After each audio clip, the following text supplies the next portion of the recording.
Hello everyone, आज हम बात करेंगे CTET and central teacher eligibility test के प्रीवियस ईयर के पेपर जो आपके एग्जाम्स के लिए इम्पोर्टेंट है। सोशल साइंस का है और इसमें हमारा पहला क्वेश्चन कह रहा है कि इंडस शब्द को संस्कृत में डेस कहा जाता है। The word Indus is called dash in Sanskrit. Option A है हिंदोस, ऑप्शन बी है इंडोस, ऑप्शन सी है सिंधु, ऑप्शन डी है भारत। सही आंसर हो जाएगा इसमें हमारा ऑप्शन सी, सिंधु। ठीक है, इंडस शब्द को संस्कृत में सिंधु कहा जाता है। एक्सप्लेनेशंस भी कह रही है कि जो इंडस शब्द होता है उसको संस्कृत में हम सिंधु कहते हैं, क्योंकि इंडस शब्द संस्कृत का जो सिंधु शब्द है उससे लिया गया है, जो कि सिंधु यानी कि इंडस नदी का स्थानीय नाम है। सिंधु जिसे हम इंडस कहते हैं उसका स्थानीय नाम है, और सिंधु नदी जो है वो भारतीय उपमहाद्वीप के उत्तर पश्चिम जो भाग है वहाँ से बहती है। और सिंधु का अर्थ क्या होता है? समुद्र। सिंधु जो होता है इसका मीनिंग समुद्र भी होता है। सिंधु नदी जो ऐतिहासिक रूप है वहाँ से एशिया में प्रसिद्ध नदी है, और ये तिब्बत के पठार से उत्पन्न हुई और फिर लद्दाख से होकर बहती है, फिर कहाँ जाती है? ये पाकिस्तान में प्रवेश करती है और अंत में 3180 किलोमीटर की दूरी तय करने के बाद कहाँ से मिल जाती है? अरब सागर में मिल जाती है। तो मोस्ट इम्पॉर्टेंट फैक्ट से याद रखना कि इंडस को संस्कृत में हम सिंधु कहते हैं, क्योंकि ये सिंधु यानी इंडस नदी का स्थानीय नाम होता है। ये भारतीय उपमहाद्वीप के उत्तर पश्चिम से बहती है और इसका अर्थ समुद्र भी होता है। ठीक है, एक ऐतिहासिक नदी है। ये लद्दाख से होकर बहती है, फिर पाकिस्तान में जाती है और अंत में 3180 किलोमीटर की दूरी तय करने के बाद किस में जाकर मिल जाती है? अरब सागर में। तो ये भी पूछ लेगा किस में जाकर मिलती है, तो अरब सागर में।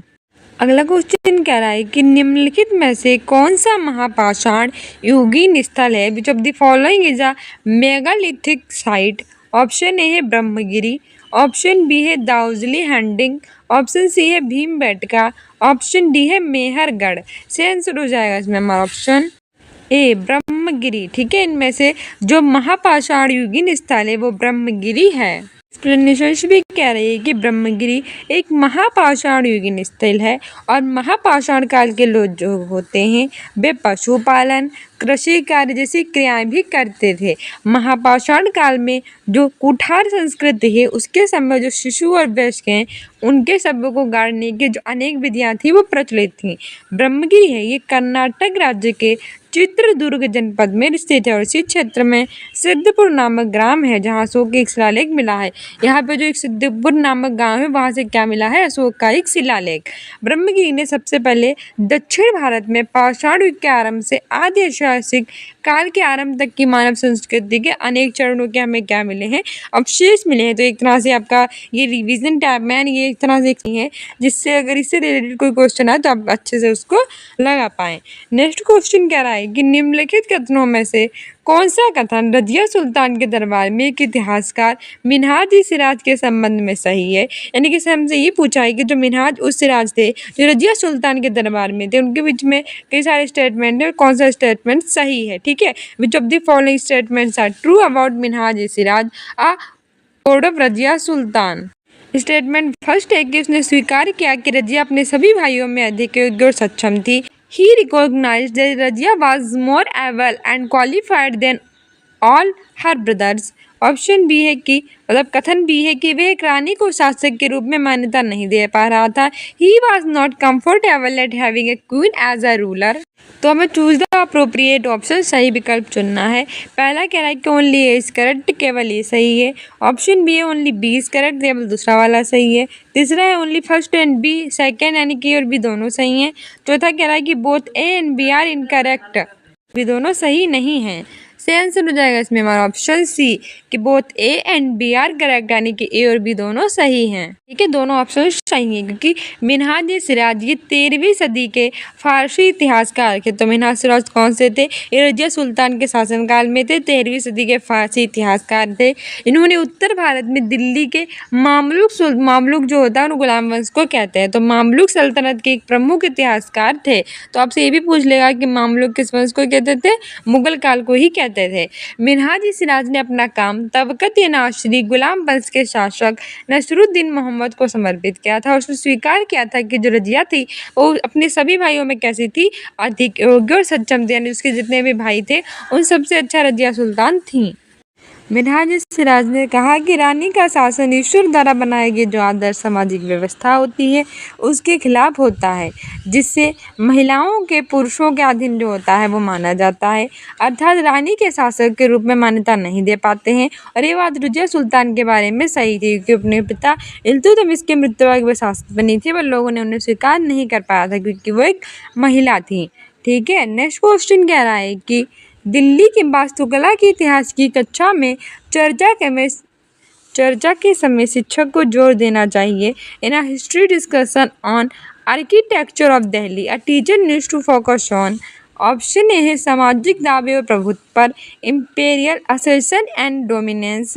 ऑप्शन बी है पुरानी वास्तुकला की तुलना में शैलीगत उत्कृष्टता पर, stylist superiority compare to earlier architecture. तो हमें सही विकल्प चुनना है। ऑप्शन ए है ओनली एज रिलेवेंट, यानी केवल ये प्रासंगिक है। ऑप्शन बी है ओनली बी इज रिलेवेंट, केवल बी प्रासंगिक है। ऑप्शन सी है A and B are both relevant, यानी कि दोनों ए बी दोनों प्रासंगिक हैं। चौथा है कि ए बी आर इरेलेवेंट, ई ए बी दोनों अप्रासंगिक हैं। सही आंसर हो जाएगा इसमें हमारा ऑप्शन ए कि ओनली एज रिलेवेंट, यानी केवल ये वाला प्रासंगिक है। ठीक है, हमारी एक्सप्लेनेशन भी कह रही है कि दिल्ली की वास्तुकला का इतिहास की कक्षा में चर्चा के समय शिक्षक को सामाजिक दावे और प्रभुत्व पर क्या देना चाहिए, जोर। ये वाला सिर्फ प्रासंगिक है। दिल्ली की वास्तुकला मुस्लिम शासकों के आगमन से क्या हुई थी, स्टार्ट हुई थी। दिल्ली में बनने वाली पहली मुस्लिम इमारत जो थी वो कुब्बतुल इस्लाम मस्जिद थी, जिसे कुतुबुद्दीन ऐबक ने 1206 में बनवाया था। शिक्षक को कक्षा में बच्चों के इतिहास से संबंधित प्रमुख तथ्य उन्हें बताना चाहिए जो वास्तुकला से जुड़े हों।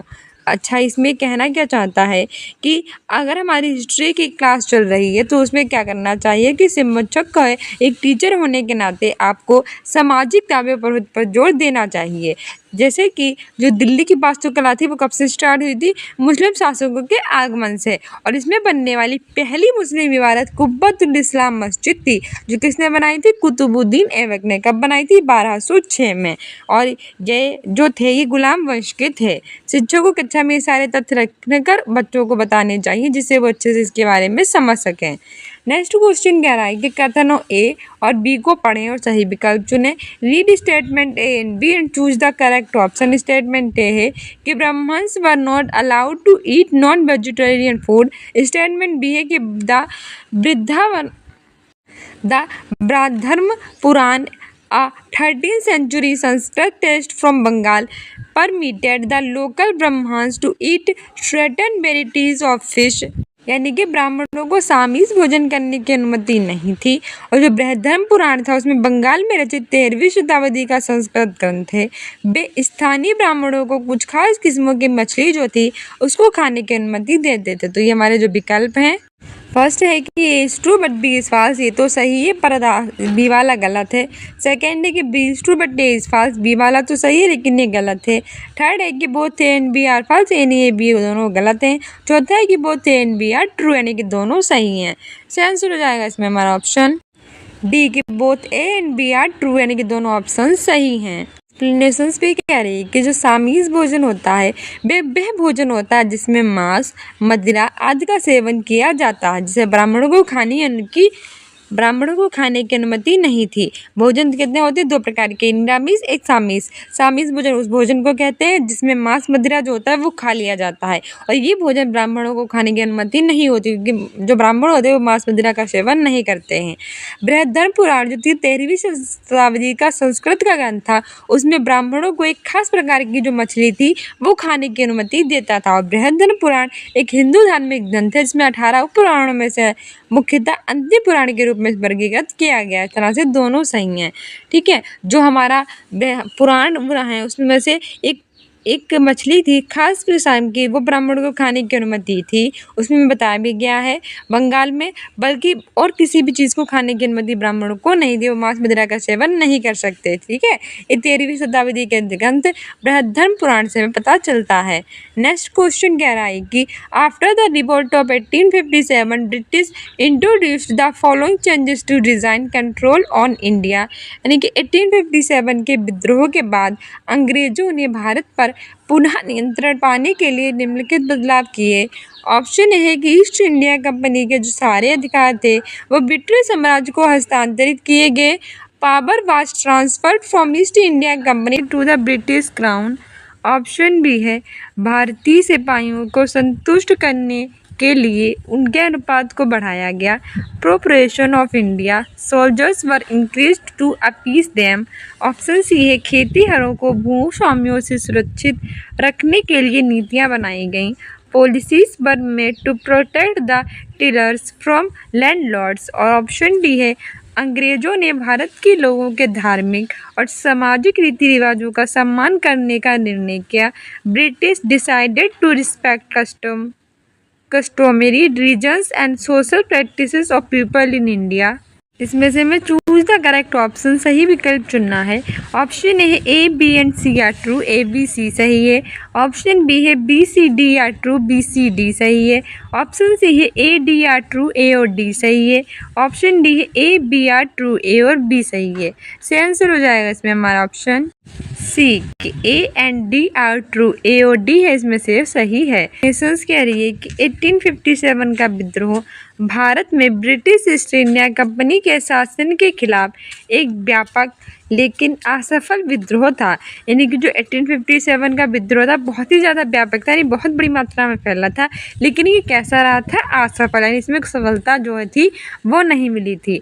1857 के विद्रोह के बाद अंग्रेज जो थे उन्होंने भारत पर पुनः नियंत्रण पाने के लिए जो ईस्ट इंडिया कंपनी थी उसके सारे अधिकार किसको दे दिए थे, ब्रिटिश साम्राज्य को हस्तांतरित कर दिए थे। ठीक है, कि सारे अधिकार जो ब्रिटिश ईस्ट इंडिया कंपनी के थे उनसे छीन के ब्रिटिश साम्राज्य को हस्तांतरित कर दिए गए। 1857 के विद्रोह का प्रमुख राजनीतिक कारण था कि अंग्रेजों की विस्तारवादी नीति और जो व्यापकता का है वो सिद्धांत था। इस विद्रोह के समय भारत के गवर्नर जनरल जो थे वो कौन बने थे, लॉर्ड कैनिंग। आपसे पूछ रहा था कि 1857 के विद्रोह गवर्नर जनरल कौन थे, तो लॉर्ड कैनिंग थे। अंग्रेजों ने भी भारत के लोगों के धार्मिक और सामाजिक जो रीति रिवाज थे उनका सम्मान करने का भी निर्णय किया था। इस तरह से ए और डी तथ्य इसमें से हमारा सही था। नेक्स्ट क्वेश्चन कह रहा है कि 1720 में ब्रिटिश सरकार ने इंग्लैंड में भारत के छापे गए सूती कपड़े छिंट के इस्तेमाल पर पाबंदी लगाने के लिए निम्नलिखित में से कौन सा कानून पारित किया। Which of the following lesson bad enacted in 1720 by the British government to ban the use of printed cotton textile from India called centres in England. Option A है अधिनियम the cotton act. Option B है calico अधिनियम the calico act. Option C है छिंट अधिनियम the chintz act. Option D है भारत व्यापार अधिनियम the Indian trade act. Explanation भी कह रही है कि 1720 यानी 1720 में जो ब्रिटिश सरकार थी उन्होंने इंग्लैंड में भारत के छापे गए सूती कपड़े थे उनके छिंट के इस्तेमाल पर जो पाबंदी थी उनको लगाने के लिए केलिको अधिनियम तो वो पारित किया था। सूती वस्त्र जिसे पुर्तगाली मसालों के साथ यूरोप वापस ले गए उसे केलिको यानी कालीकट से प्राप्त कहा जाने लगा और बाद में केलिको जो था वो सभी सूती वस्त्रों का सामान्य नाम था, वो बन गया था। नेक्स्ट क्वेश्चन कह रहा है कि निम्नलिखित कथनों पर विचार करें और सही विकल्प का चयन करें। यानी consider the following statement and choose the correct option. Statement ये है कि Birsa Munda cooperated with the British government Hindu landlords moneys and missionaries. Statement B है कि the land policy of the British government was destroying the traditional land system of the Mundas. Hindu landlords and money lenders were taking over the land of the Mundas and missionaries were criticizing the traditional culture of the Munda। यानी कि बिरसा मुंडा ने अंग्रेजी सरकार, हिंदू भूस्वामियों, महाजनों और जो missionary थे उनका सहयोग किया था। कथन भी है कि जो अंग्रेज थे उनकी भूनुतियों मुंडाओं के परंपरागत भूमि व्यवस्था को नष्ट कर रही थी और हिंदू भूस्वामी और महाजन मुंडाएं जमीन छीनते जा रहे थे और मिशनरी मुंडाओं की परंपरागत संस्कृति की आलोचना करते थे। तो हमें सही विकल्प चुनना है। ऑप्शन ए कि both A and B are true and B is the reason for A, यानी कि ए और बी दोनों सही है और बी का कारण ए है। सेकंड कह रहा है कि both A and B are true and B is not the reason of A और बी दोनों सही है लेकिन ए का कारण बी नहीं है। थर्ड है कि A is true but B is false, ये तो सही है लेकिन बी गलत है। चौथा है कि B is true but A is false, यानी बी सही है किंतु ए गलत है। से आंसर हो जाएगा इसमें हमारा ऑप्शन डी कि जो बी वाला है वो तो सही है लेकिन जो ए वाला है वो गलत है। ठीक है, क्यों? क्योंकि हमारी एक्सप्लेनेशंस कह रही है कि जो बिरसा मुंडा थे वो एक भारतीय आदिवासी स्वतंत्रता सेनानी तथा मुंडा जनजाति के लोक शासक थे। बिरसा मुंडा ने अंग्रेजी सरकार, हिंदू भूस्वामियों, महाजनों और जो मिशनरी थे उनका कभी भी सहयोग जो था वो नहीं किया था, बल्कि जो अंग्रेज थे उनकी भूनीतियाँ मुंडा के परंपरागत भूमि व्यवस्था को क्या कर रही थी? नष्ट। ठीक है, मिस्री उनकी परंपरागत संस्कृति की आलोचना करते थे। मुंडा एक जनजातीय समूह था जो कि छोटा नागपुर पठार के क्षेत्र में रहता था, इसलिए बी का तो सही है लेकिन एक गलत है। तो आपको याद रखना है कि मुंडा एक जनजाति थी जो छोटा नागपुर के पठार में रहती थी। नेक्स्ट क्वेश्चन कह रहा है कि अलीगढ़ आंदोलन का आरंभ डेस वर्ष में हुआ। The Aligarh movement was founded in the dash year. Option A है 1865 1865, ऑप्शन बी है 1875 1875, ऑप्शन सी है 1885 1885, ऑप्शन डी है 1895 1895। से आंसर हो जाएगा इसमें हमारा ऑप्शन बी 1875 1875। जो अलीगढ़ मूवमेंट था यानी अलीगढ़ आंदोलन था उसका आरंभ 1875 में हुआ था। एक्सप्लेनेशन भी कह रही है कि अलीगढ़ आंदोलन का आरंभ वर्ष 1875 यानी कि 1875 में हुआ था। अलीगढ़ आंदोलन ने जो धार्मिक रीति रिवाज थे उनके अंधविश्वास की प्रवृत्ति पर क्या लगाई थी? रोक। ठीक है, हमारे कुछ धार्मिक रीति रिवाज होते हैं उनमें अंधविश्वास उन पर रोक लगाई थी अलीगढ़ आंदोलन ने। इस आंदोलन के माध्यम से जो मुसलमान थे उनके लिए जो शिक्षा की व्यवस्था थी वो वैज्ञानिक दृष्टिकोण से करने की अपील की गई थी और मुसलमानों में भी शिक्षा का प्रसार कर रोजगार में वृद्धि पर जोर दिया गया था ताकि जो मुस्लिम है वो समाज की दशा में सुधार कर सके। और सैयद अहमद खान मोस्ट इम्पोर्टेंट है कि सर सैयद अहमद खान के द्वारा ये आंदोलन शुरू किया गया था। पूछ लेगा कब किया गया था? 1875 में। किसके द्वारा? सर सैयद अहमद खान के द्वारा। नेक्स्ट क्वेश्चन कह रहा है कि निम्नलिखित में से किसने आर्य समाज की स्थापना की थी? Who among the following founded the Arya Samaj? Option A है राजा राम मोहन राय, ऑप्शन बी है ईश्वरचंद्र विद्यासागर, ऑप्शन सी है स्वामी विवेकानंद, ऑप्शन डी है स्वामी दयानंद सरस्वती। सही आंसर हो जाएगा इसमें हमारा ऑप्शन डी, स्वामी दयानंद सरस्वती ने 1875 में आर्य समाज की स्थापना की थी और वेदों की लोटों का नारा भी दिया था। नेक्स्ट हमारा एक्सप्लेनेशंस भी कह रहा है कि जो आर्य समाज थे इसकी स्थापना किन्होंने की थी? स्वामी दयानंद सरस्वती ने की थी। कब की थी? 1875 में। पूछ लेगा कहाँ की थी? तो की थी मुंबई में। ये समाज जो था वो वैदिक धर्म का कैसा था? सुधार आंदोलन था, हमारे वैदिक धर्म का। ये पाश्चात्य संस्कृति के जो प्रभाव होते हैं उनकी प्रतिक्रिया स्वरूप हिंदू धर्म में सुधार के लिए प्रारंभ हुआ था। साथ ही आर्य समाज के लोग शुद्ध वैदिक परंपरा में विश्वास करते थे और छुआछूत व जातिगत भेदभाव थे उसका क्या करते थे? विरोध। नेक्स्ट मैच दी फॉलोइंग निम्नलिखित का मिलान करना है। कॉलम ए को कॉलम बी से। हमारा कॉलम ए में यंग बंगाल मूवमेंट आ रहा है, इसमें सर सैयद अहमद खान। फिर हमारा रामकृष्ण मिशन आ रहा है, इसमें पेरियर। थर्ड वाला अलीगढ़ आंदोलन हो रहा है, स्वामी विवेकानंद। फोर्थ वाला स्वाभिमान आंदोलन आ रहा है, हेनरी विवियन डेरोजियो। तो इसमें से सही ऑप्शन चुनना है। तो सही आंसर हो जाएगा इसमें हमारा ऑप्शन डी कि फर्स्ट वाले का फोर्थ, सेकंड वाले का थर्ड, थर्ड वाले का फर्स्ट और फोर्थ वाले का सेकंड है। चलो मिलान भी कर लेते हैं हमारा कैसे कि कैसे है। देखो फर्स्ट वाले का फोर्थ है यानी कि यंग बंगाल आंदोलन से हेनरी विवियन डेरोजियो जुड़े हुए हैं। सेकंड वाले का थर्ड है यानी कि जो रामकृष्ण मिशन है इससे स्वामी विवेकानंद जुड़े हुए हैं। थर्ड वाले का फर्स्ट है यानी कि अलीगढ़ आंदोलन जो था इससे कौन जुड़े हुए थे? सर सैयद अहमद खान, अभी आपने देखा था। चौथा स्वाभिमान आंदोलन था, इससे सेकंड यानी कि पेरियर जुड़े हुए थे। तो हमारे स्वाभिमान आंदोलन से पेरियर, अलीगढ़ आंदोलन से सर सैयद अहमद खान, यंग बंगाल से हेनरी विवियन डेरोजियो और रामकृष्ण मिशन से स्वामी विवेकानंद जुड़े हुए हैं। ठीक है, हमारा एक्सप्लेनेशन भी कह रहा है कि young Bengal movement Henry Vivian Derozio ने किया था, रामकृष्ण की स्वामी विवेकानंद ने, अलीगढ़ आंदोलन सर सैयद अहमद खान ने और स्वाभिमान ये आंदोलन पेरियर से जुड़ा हुआ है। नेक्स्ट क्वेश्चन कह रहा है कि consider the following statement and choose the appropriate option. सही कथन पर विचार करके उपयुक्त विकल्प चुनना है।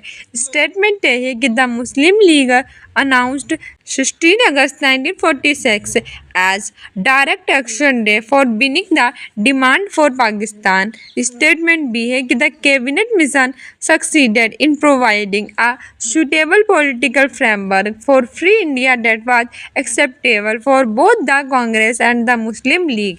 तो कथन ये क्या हमारा क्या है कि पाकिस्तान ने अपनी मांग मंगवाने के लिए जो मुस्लिम लीग थे उनसे 16 अगस्त 1946 को जो प्रत्यक्ष कार्रवाई दिवस है मनाने का आह्वान किया था।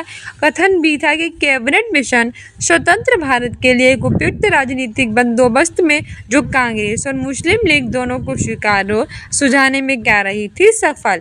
ठीक है, तो हमें पहला ऑप्शन ये कि both A and B are true but B is not the correct explanation of A, यानी ये और बी दोनों सही तो है पर ए की सही व्याख्या नहीं है बी। सेकेंड है कि both A and B are true and B is the correct explanation of A, यानी ये और बी दोनों सही है और सही व्याख्या है। थर्ड है कि A is true but B is false, यानी ये वाला तो सही था लेकिन बी गलत। चौथा है कि A is true but A is false, यानी कि बी वाला तो सही है लेकिन ए गलत। तो सही आंसर हो जाएगा इसमें हमारा आंसर हो जाएगा इसमें हमारा ऑप्शन सी कि ए वाला ट्रू था यानी ये सही था और बी वाला कैसा था फॉल्स था यानी कि बी गलत है। एक्सप्लेनेशन भी कह रही है कि मुस्लिम लीग काउंसिल ने 16 अगस्त यानी कि 16 अगस्त 1946 को अंग्रेजों के भारतीय उपमहाद्वीप से चले जाने के बाद एक अलग मुस्लिम राष्ट्र पाकिस्तान की अपनी मांग को बल देने के लिए प्रत्यक्ष कार्यवाही दिवस के रूप में घोषित किया। तो पूछ लेगा कि प्रत्यक्ष कार्यवाही दिवस कब मनाया गया? 16 अगस्त को। प्रत्यक्ष कार्रवाई दिवस कब मनाएगा? 16 अगस्त को पाकिस्तान के अलग मांग के लिए, ठीक है, मुस्लिम लोगों ने मनाया था। उनका मुख्य उद्देश्य यही था कि मुस्लिम बहुमत के साथ एक अलग देश क्या वह अलग प्रांत बने। और 1946 में जो कैबिनेट मिशन था उसने कांग्रेस और मुस्लिम लीग के संबंध को सुलझाने के लिए नहीं था बल्कि भारत में संविधान के निर्माण के तरीकों पर विचार विमर्श करने के लिए ब्रिटिश प्रधानमंत्री जो क्लीमेट एटली के उनके अध्यक्षता में भारत आया था। इसी तरह से ये तो सही था लेकिन बी वाला गलत। नेक्स्ट कह रहा है कि भारतीय स्वतंत्रता संग्राम में महिलाओं की सहभागिता के संदर्भ में कथन ए और कथन बी पर विचार करना है। Consider the statement A and B on women's participation in the freedom movement of India. Statement A है कि large number of women participated in the civil disobedience movement led by Mahatma Gandhi. Statement B है कि both British officers and Indian nationalist felt that women's participation gave the national struggle and immense force, यानी कि बड़ी संख्या में जो महिलाएं थी उन्होंने महात्मा गांधी चलाए गए साविनी एवं आंदोलन था उसमें पार्ट लिया था यानी हिस्सा लिया था। बी है कि दोनों अंग्रेजी अधिकारियों तथा राष्ट्रवादी भारतीयों ने यह महसूस किया कि आंदोलन में जो महिलाओं की भागीदारी है उससे राष्ट्रीय आंदोलन को बहुत ताकत दी है। तो हमें करेक्शन चूज करना है तो उसे आंसर हो जाएगा ऑप्शन सी कि ए और बी बोथ स्टेटमेंट कैसे हैं करेक्ट हैं। ठीक है, हमारी एक्सप्लेनेशन भी कह रही है कि जो भारतीय स्वतंत्रता संग्राम है उसमें महिलाओं की भूमिका है ये प्रमुख रही थी और महात्मा गांधी ने भी साविनी अवज्ञा आंदोलन में जिसकी शुरुआत कब की गई थी 12 मार्च 1930 को जिसमें साबरमती आश्रम से की थी और इस आंदोलन में पुरुषों के साथ महिलाओं ने भी बढ़ चढ़ कर क्या लिया था हिस्सा लिया था। इस आंदोलन में अरुणा आशरफ अली ने गांधी जी का पूर्ण सहयोग किया था और राष्ट्रवादी आंदोलन में महिलाओं की जो भागीदारी है उसके तहत बारदोली सत्याग्रह के दौरान वल्लभ भाई पटेल को सरदार की उपाधि से भी सम्मानित किया गया था। ये महिलाओं के द्वारा दी गई थी। राष्ट्रवादी में भारतीयों और अंग्रेजी अधिकारियों ने महसूस किया था कि आंदोलन में महिलाओं की भागीदारी ने राष्ट्रीय आंदोलन को ताकत दी। इस तरह से ऑप्शन सही हैं। नेक्स्ट कह रहा है कि the meeting of the constituent assembly were held in which of the following places, यानी संविधान सभा की बैठक किन के स्थानों पर हुई थी? नई दिल्ली, कलकत्ता, मुंबई, मद्रास। तो इसमें सही ऑप्शन चुनना है। सही आंसर हो जाएगा ओनली ए यानी कि केवल ए। केवल है यानी कि नई दिल्ली। संविधान सभा की बैठकें सिर्फ नई दिल्ली में हुई थी, बाकी कहीं भी नहीं। कह रहा है कि संविधान सभा की बैठक नई दिल्ली में कब हुई थी? 9 दिसंबर 1946 को इसकी प्रथम बैठक। कैबिनेट मिशन द्वारा प्रदान किए गए ढांचे थे उसके आधार पर 9 दिसंबर 1946 को संविधान सभा का गठन किया गया। इसमें डॉक्टर सच्चिदानंद सिन्हा को अस्थायी अध्यक्ष बनाया गया। फिर 11 दिसंबर 1946 को राजेंद्र प्रसाद को स्थायी अध्यक्ष बनाया गया और सी मुखर्जी संविधान सभा के उपाध्यक्ष नियुक्त किए गए। तो इसकी सारी बैठकें नई दिल्ली में हुई थी। पहली 9 दिसंबर को हुई थी, दूसरी 11 दिसंबर को हुई थी। जो 9 दिसंबर वाली थी इसमें अस्थायी अध्यक्ष सच्चिदानंद सिन्हा बने थे। पूछ भी था कि अस्थायी अध्यक्ष कौन थे, सच्चिदानंद सिन्हा। फिर स्थायी अध्यक्ष कौन बने थे, डॉक्टर राजेंद्र प्रसाद, 11 दिसंबर को। उपाध्यक्ष किसे नियुक्त किया गया था, एच.सी. मुखर्जी को। हमारा नेक्स्ट क्वेश्चन कह रहा है कि which of the following is a true statement, which of the following is a true statement, कौन सा कथन सही है। पहला है कि बाहरी ग्रह चट्टानों से बने हैं, outer planets are made up of rocks. Option B है बाहरी ग्रह आकार में छोटे ग्रह हैं, outer planets are small plants. Option C है आंतरिक ग्रह सूर्य से बहुत दूर हैं, inner plants are fair from the sun. Option D है आंतरिक ग्रह चट्टानों से बने हैं, inner plants are made of rocks. सही आंसर हो जाएगा इसमें हमारा ऑप्शन डी के जो आंतरिक ग्रह होते हैं वो चट्टानों से बने ही होते हैं, ये बिल्कुल सही है। Inner plants are made of rocks. Explanations भी कह रही है कि बुध, शुक्र, पृथ्वी, मंगल ये आंतरिक ग्रह होते हैं, जबकि बृहस्पति, शनि, अरुण, वरुण ये बाहरी ग्रह होते हैं। हमारे सौरमंडल में टोटल 8 ग्रह होते हैं, बुध, शुक्र, पृथ्वी, मंगल, बृहस्पति, शनि, अरुण, वरुण। इसमें बुध, शुक्र, पृथ्वी, मंगल आंतरिक ग्रह होते हैं और बृहस्पति, शनि, अरुण बाहरी ग्रह। ये सूर्य और क्षुद्र ग्रहों के बीच स्थित होते हैं। आंतरिक ग्रह होते हैं चट्टान और धातुओं के बने होते हैं, ये उच्च घनत्व वाले होते हैं, जबकि बाकी के ग्रह जो होते हैं बृहस्पति, शनि, अरुण, वरुण यानी यूरेनस और नेपच्यून ये जोबियन एफिक गैसीय ग्रह होते हैं जो सूर्य के सबसे करीब होते हैं।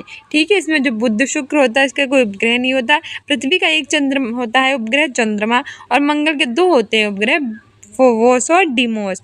ठीक है, सबसे पास में बुध होता है, सबसे दूर में नेपच्यून यानी कि वरुण होता है सूर्य के। द फॉलोइंग कॉलम्स यानी स्तंभों का सही मिलान करना है। कॉलम ए में है अंटार्कटिका में शोध केंद्र यानी research station in Antarctica. Column B में है नील। दूसरा हमारा है विश्व की सबसे लंबी नदी, the longest river of world. और इधर ऑप्शन में है कि थॉमस ऑफ पनामा यानी पनामा की स्थल संधि।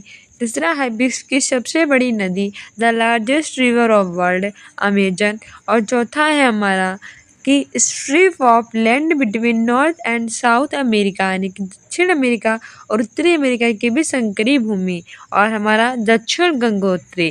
तो हमें सही विकल्प चुनना है। आंसर हो जाएगा ऑप्शन डी, फर्स्ट का फोर्थ, सेकंड का फर्स्ट, थर्ड का थर्ड और फोर्थ का सेकंड। ठीक है, और देख लो हमारे इस तरह से कुछ मिलान हुआ है। एक्सप्लेनेशन कह रही है कि अंटार्कटिका में जो शोध केंद्र है वो कहाँ है, दक्षिण गंगोत्री। विश्व की सबसे लंबी नदी कौन सी है, नील नदी। विश्व की सबसे बड़ी नदी कौन सी है, अमेजन। और उत्तरी और दक्षिणी अमेरिका के बीच संकरी भूमि कौन सी है, पनामा स्थल संधि। ठीक है, इस तरह से मिलान करना था। नेक्स्ट क्वेश्चन कह रहा है कि consider the following statements about equator and choose the correct option यानी विषुवत वृत्त के बारे में जो दिए गए निम्न कथन है उनको पढ़ना है और सही विकल्प का चुनाव करना है। ऑप्शन ए है कि विषुवत वृत्त एक ग्लोब पर खींची गई वास्तविक रेखा है जो ग्लोब को 2 भागों में बांटती है। The equator is a real line running on the globe which divides into 2 equal parts. दूसरा है कि विषुवत वृत्त सबसे लंबा अक्षांश है, the equator is the longest latitude. तीसरा है कि विषुवत वृत्त 180 डिग्री अक्षांश को दर्शाता है, the equator represent the 180 degree latitude. तो हमें सही विकल्प चुनना है। ऑप्शन ए है कि ओनली ए इज ट्रू, केवल ए सही है। ऑप्शन बी है ओनली बी इज ट्रू, केवल बी सही है। ऑप्शन सी है ओनली सी इज ट्रू, केवल सी सही है। ऑप्शन डी है only B and C are true यानी केवल बी और सी सही है। सही आंसर हो जाएगा इसमें हमारा ऑप्शन बी कि ओनली बी इज ट्रू यानी कि इसमें से केवल बी वाला सही है कि जो विषुवत वृत्त है वो सबसे लंबा अक्षांश है। ठीक है, हमारे एक्सप्लेनेशन भी कह रही है कि विषुवत वृत्त पृथ्वी की सतह पर उत्तरी ध्रुव और दक्षिण ध्रुव से समान दूरी पर स्थित एक काल्पनिक रेखाएं हैं। विषुवत वृत्त क्या होता है, पृथ्वी की जो सतह होती है उससे उत्तरी ध्रुव और जो दक्षिण ध्रुव होता है उससे समान दूरी पर स्थित कैसी होती है, कि इमेजिनरी लाइन यानी काल्पनिक रेखा होती है।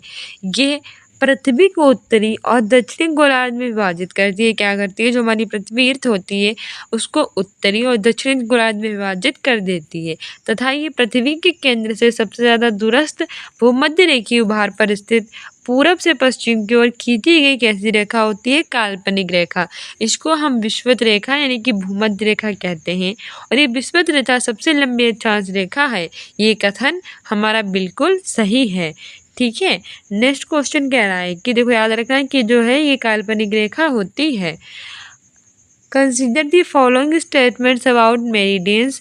द मेरिडियंस डैश यानी कि यामोत्तरी के बारे में कौन सा विचार है इसमें से करना है? यामोत्तर ऑप्शन ए है कि देशांतरी रेखा है यामोत्तर यानी कि are lines of longitudes. Option A है विषुवत वृत्त के समांतर रेखाएं हैं are parallel lines to equator. Option C है ये अर्धवृत्त है तब उनके बीच की दूरी ध्रुवों की तरफ घटती जाती है और ध्रुवों पर शून्य हो जाती है। Are semi circles and the distance between them decrease steadily towards pole until it become zero at the poles. तो हमें करेक्ट ऑप्शन चुनना है। ऑप्शन ए है A and B are correct यानी ए और बी सही है। ऑप्शन बी है B and C are correct B और सी सही है। Option C A and C are correct A और सी सही है। ऑप्शन डी है A B and D C are correct यानी ए बी और सी सही हैं। सही आंसर उसमें हमारा हो जाएगा ऑप्शन सी कि A and C are correct, इसमें से ए और सी सही है। एक्सप्लेनेशन भी कह रही है कि किसी स्थान की जो स्थिति होती है उसको बताने के लिए उस स्थान के अक्षांश के अतिरिक्त कुछ अतिरिक्त जानकारी की क्या होती है? आवश्यकता होती है। प्रशांत महासागर में स्थित जो टोगा द्वीप है और हिंद महासागर में स्थित जो मॉरिशस द्वीप है दोनों एक ही अक्षांश पर जो हैं वो स्थित हैं। यामोत्तर रेखाएं को हम देशांतरी यामोत्तर भी कहते हैं और इनके बीच की दूरी को क्या कहते हैं? देशांतरों के आंसर में मापा जाता है। प्रत्येक अंश को मिनट में और मिनट को किस में विभाजित कर देते हैं? सेकंड में। क्या होता है कि इनके बीच की जो दूरी होती है उसको देशांतरों के अंशों में मापते हैं और अंश को किस में डिवाइड कर देते हैं? मिनट में, और मिनट को किस में डिवाइड कर देते हैं? सेकेंड में। और ये कैसा होता है? अर्धवर्त। तथा उनके बीच की जो दूरी होती है वो ध्रुव की तरफ बढ़ने पर कैसी होती है? घटती, यानी जैसे जैसे ध्रुवों की तरफ बढ़ते हैं वैसे वैसे दूरी कम होती है यानी कि घटती चली जाती है। तथा ध्रुवों पर जाकर कितनी हो जाती है? शून्य हो जाती है, जहाँ सभी देशांतरी यामोत्तर आपस में मिल जाते हैं। इस तरह से ये और सी हमारा सही हो जाएगा। नेक्स्ट क्वेश्चन कह रहा है कि प्रवाल भित्तियों के बारे में नीचे दिए गए कथनों पर विचार कीजिए और सही विकल्प का चयन कीजिए।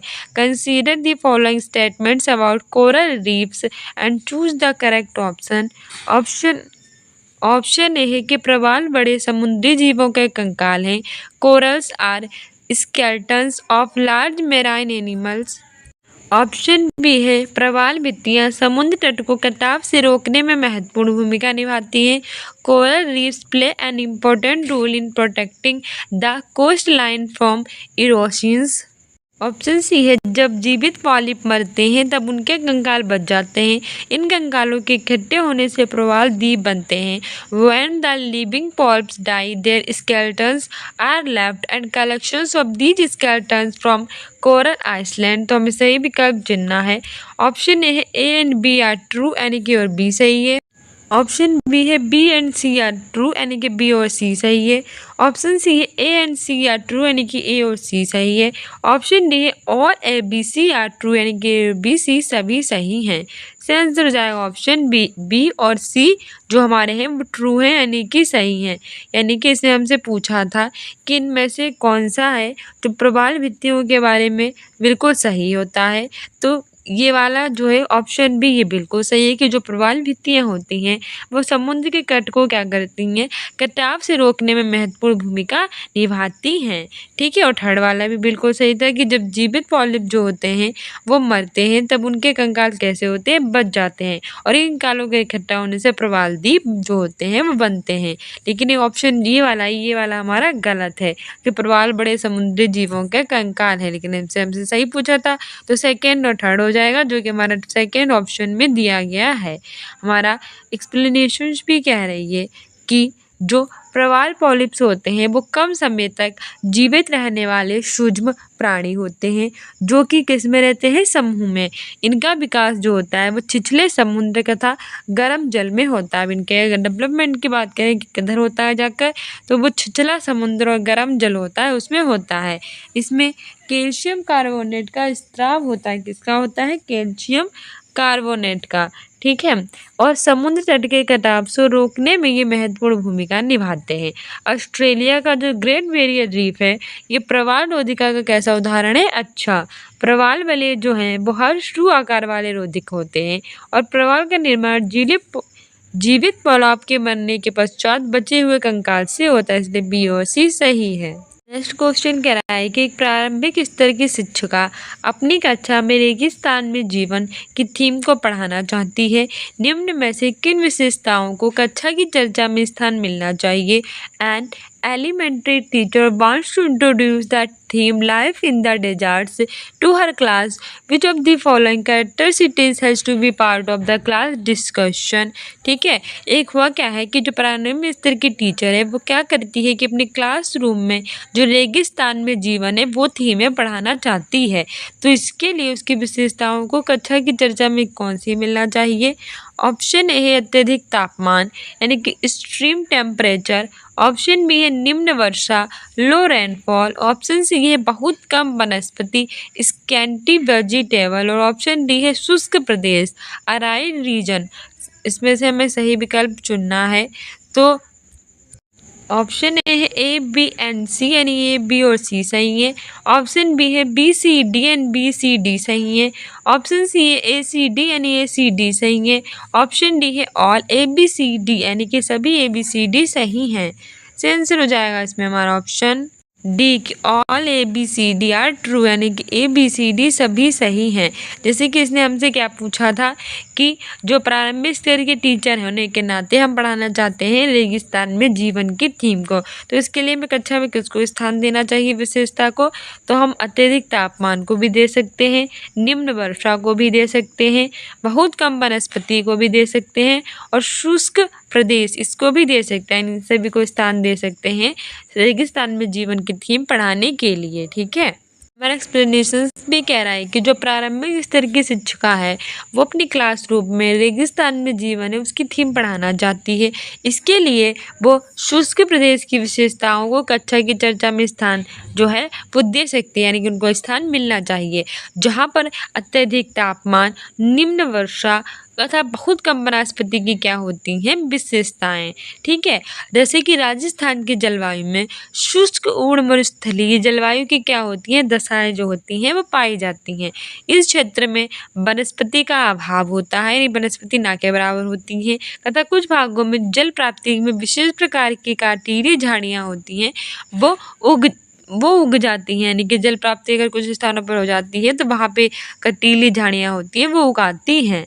नेक्स्ट क्वेश्चन कह रहा है कि a geography teacher in elementary school wants to discuss about monuments built with metamorphic rocks. Which of the following example could she use? यानी कि भूगोल की जो एक टीचर है वो अपने प्रारंभिक स्तर की कक्षा में क्या कर रही है कि जो कायांतरिक शैलों से बने स्मारक होते हैं उनके बारे में वो चर्चा करना चाहती है। तो इसमें से किन उदाहरणों को वो प्रयोग में ला सकती है?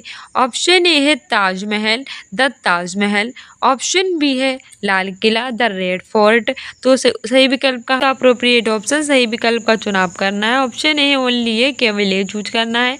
ऑप्शन बी है ओनली बी, केवल बी चूज करना है। ऑप्शन सी है बोथ ए एंड बी, ए भी दोनों चूज करने हैं। ऑप्शन डी है नाइदर ए और नॉर बी है, ना तो ए है और ना ही बी। आंसर हो जाएगा इसमें हमारा ऑप्शन ए, केवल ए, ठीक है। यानी कि सिर्फ और सिर्फ ताजमहल।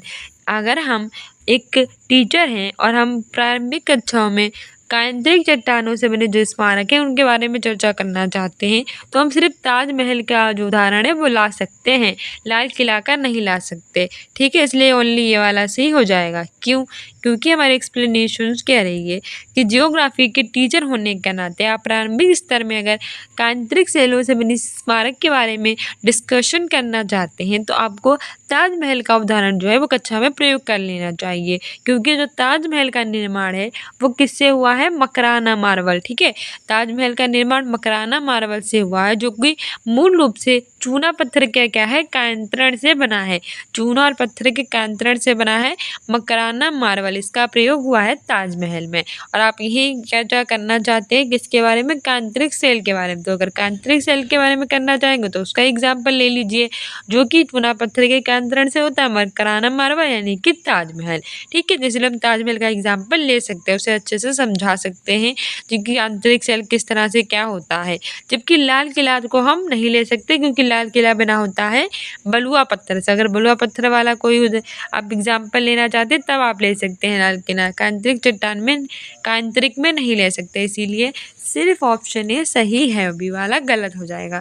नेक्स्ट क्वेश्चन कह रहा है कि match the weather instruments given in column A with weather phenomenon given in column second and choose the appropriate option. यानी कॉलम एक में दिए गए जो मौसम मापक हैं उसको कॉलम सेकेंड में दी गई मौसमी घटना से मिलान करना है और उपयुक्त विकल्प का चयन करना है।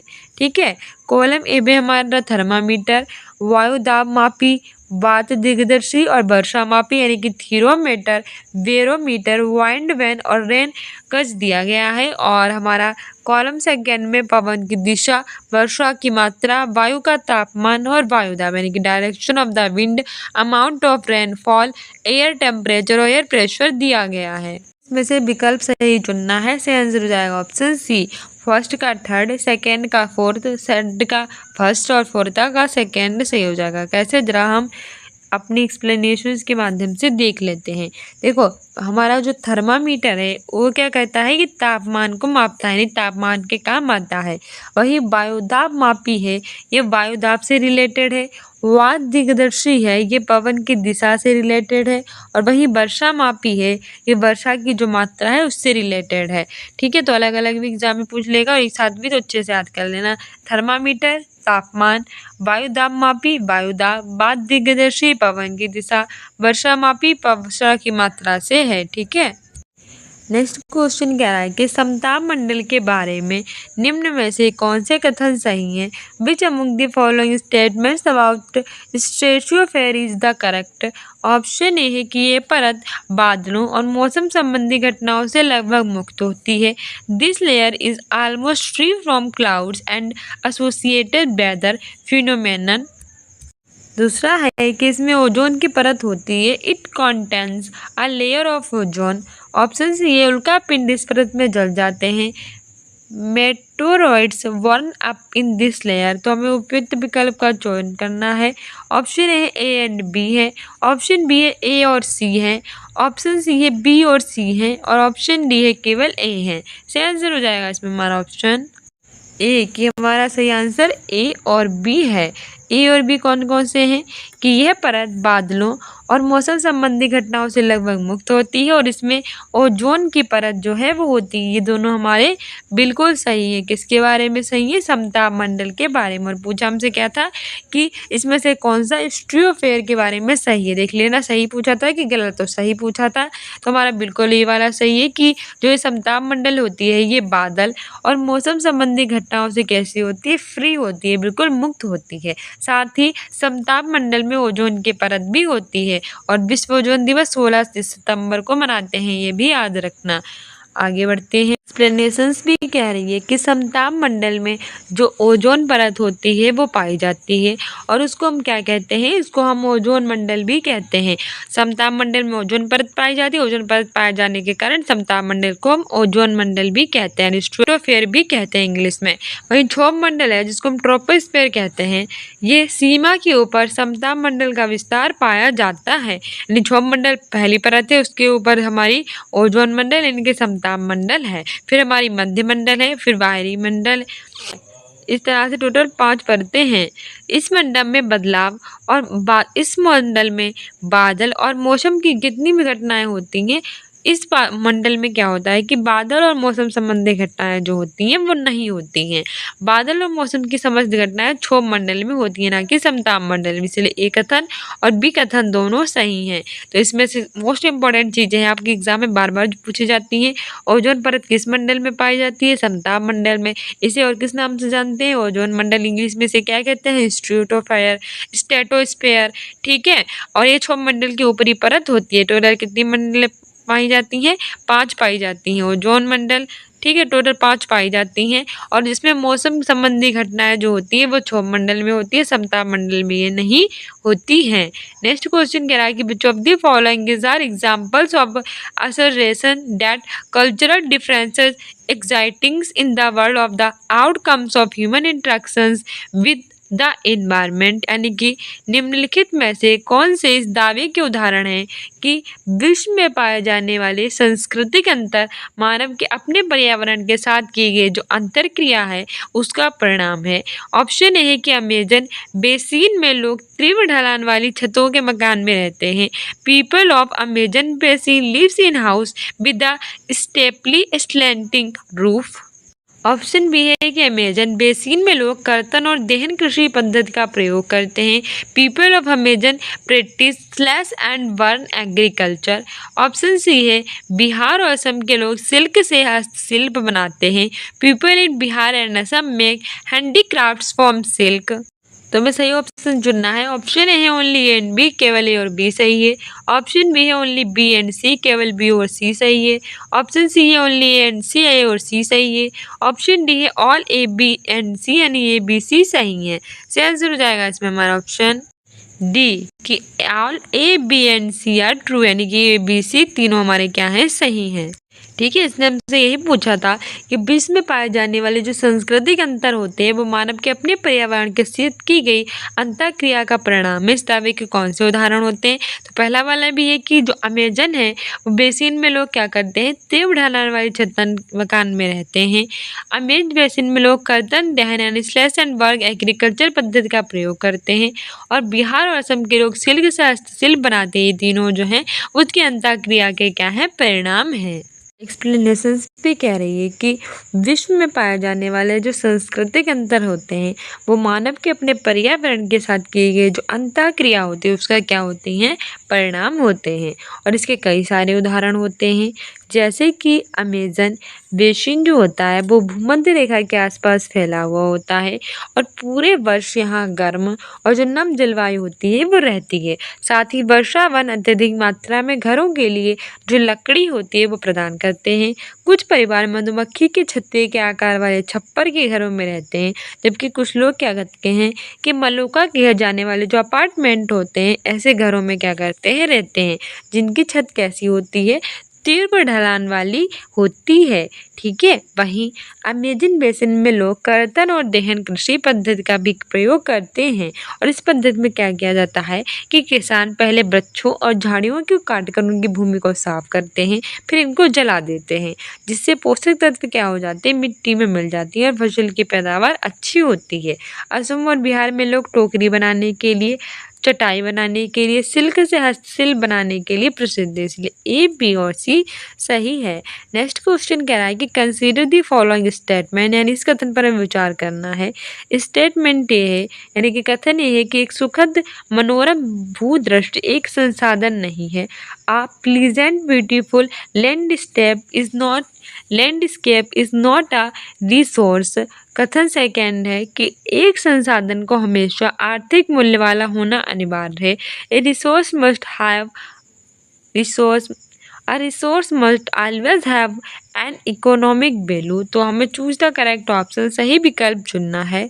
ऑप्शन ए कि बोथ फर्स्ट एंड सेकेंड, यानी कि ए और आर दोनों सही हैं और सही हमारी व्याख्या कर रहा है। दूसरा कह रहा है कि बोथ ए एंड आर जो दोनों हैं वो ट्रू हैं, बट सही करेक्ट एक्सप्लेनेशन नहीं है।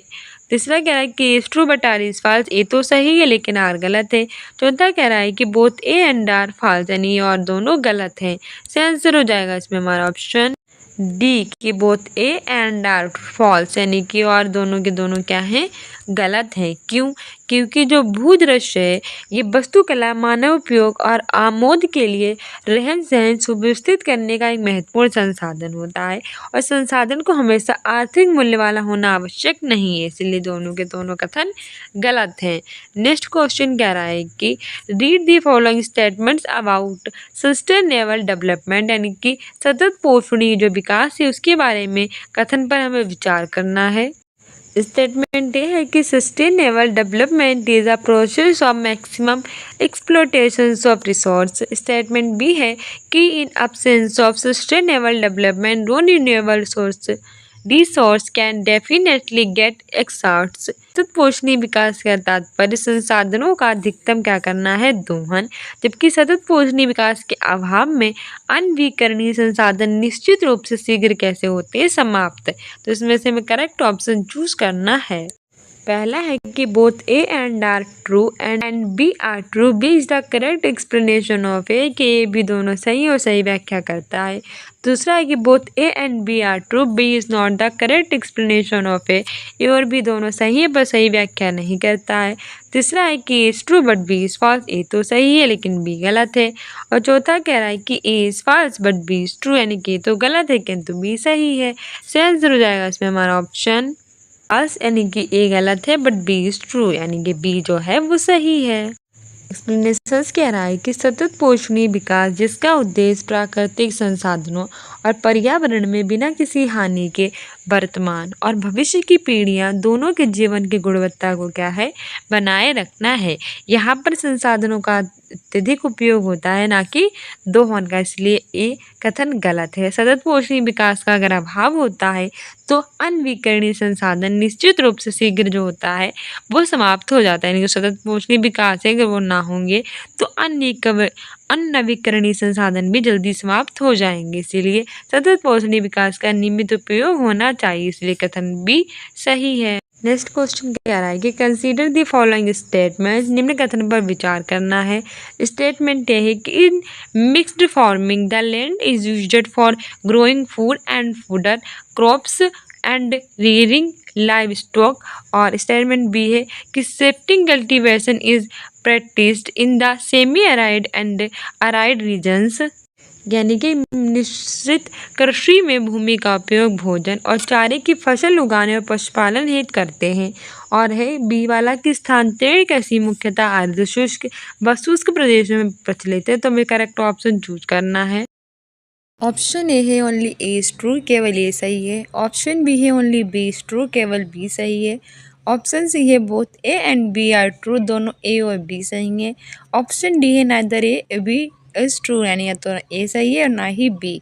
सही आंसर हो जाएगा इसमें हमारा ऑप्शन ए कि ओनली ए ट्रू है, यानी सिर्फ ये वाला ऑप्शन सही है। हमारी एक्सप्लेनेशन भी कह रही है कि जो मिश्रित कृषि होती है उसमें फसलों के उत्पादन के साथ साथ जो पशुपालन है वो भी किया जाता है। इसमें एक बार में एक से अधिक फसल जो होती है वो एक जगह पर उगाई जाती है और स्थानांतरित कृषि जो है वो उष्णकटिबंधीय क्षेत्र में प्रचलित है, ना कि अर्ध शुष्क क्षेत्र में, इसलिए ए सही है। Ladakh local versions of the Tibetan national epic Kesar saga is sung and performed by which of the following religious people. In Ladakh में कौन से धर्म के लोग होते हैं जो कि तिब्बत का मौखिक संग्रह ग्रंथ जिसका नाम है केसर सागा उसको गाते हैं और उस पर नाटक खेलते हैं। ऑप्शन ए है ओनली बुद्धिस्ट, केवल बुद्ध। ऑप्शन बी है मुसलमान और बौद्ध, Muslims and Buddhist. Option C है हिंदू और बौद्ध, Hindus and Buddhist. Option D है ओनली हिंदूस, केवल हिंदू। सही आंसर हो जाएगा इसमें हमारा option B Muslim and Buddhist. ठीक है, लद्दाख में जो मुस्लिम और बुद्धिस्ट लोग होते हैं तिब्बत का मौखिक संग्रह ग्रंथ केसर सागा उसको गाते हैं, उस पर क्या करते हैं, नाटक भी खेलते हैं। एक्सप्लेनेशंस भी कह रही है कि लद्दाख में मुसलमान और बौद्ध धर्म के लोग तिब्बत का मौखिक संग्रह ग्रंथ है केसर सागा उसको गाते हैं और उस पर नाटक जो है वो खेलते हैं। लद्दाख को हम क्या कहते हैं, लद्दाख को हम छोटा तिब्बत भी कहते हैं। और लद्दाख भारत का केंद्र शासित प्रदेश है, इसकी कैपिटल है लेह। इस क्षेत्र में 400 साल से भी पहले इस्लाम की क्या हो गई थी, शुरुआत, और यहाँ मुस्लिम आबादी बहुत ज़्यादा थी। लद्दाख में गीत और कविताओं को गाने की मौखिक परंपरा थी और तिब्बती राष्ट्रीय महाकाव्य केसर सागा के स्थानीय संस्करण यहाँ मुसलमान और बौद्ध लोगों के द्वारा गाए जाते हैं।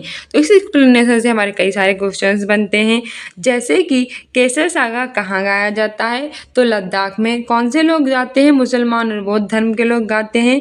कहाँ का है, तिब्बत का मौखिक संग्रह ग्रंथ है और यहाँ पर लोग उस पर करते क्या है, तो ये उस पर नाटक को खेलते हैं। लद्दाख को हम क्या कहते हैं, तो कई सारे ऑप्शंस दे देगा, उसमें से एक होगा छोटा तिब्बत। तो लद्दाख को हम छोटा तिब्बत कहते हैं। इस्लाम की शुरुआत कब हुई थी, बहुत समय पहले कर दी गई थी, 400 साल कम से कम पहले। ठीक है, और मुस्लिम आबादी बहुत ज़्यादा यहाँ पर होती है। आगे बढ़ते हैं और हमारा नेक्स्ट क्वेश्चन कह रहा है कि which among the following is not representative of diversity, यानी कि इसमें से वो कौन सा एग्जाम्पल उदाहरण है जो कि विविधता का एक उदाहरण नहीं माना जाएगा। देखो नहीं पूछा, देखो हाँ और नहीं, इनमें से क्या होता है ये देख लीजिएगा। पहला है बहुभाषी समाज, मल्टीलिंगुअल सोसाइटी। ऑप्शन बी है जाति व्यवस्था, कास्ट सिस्टम।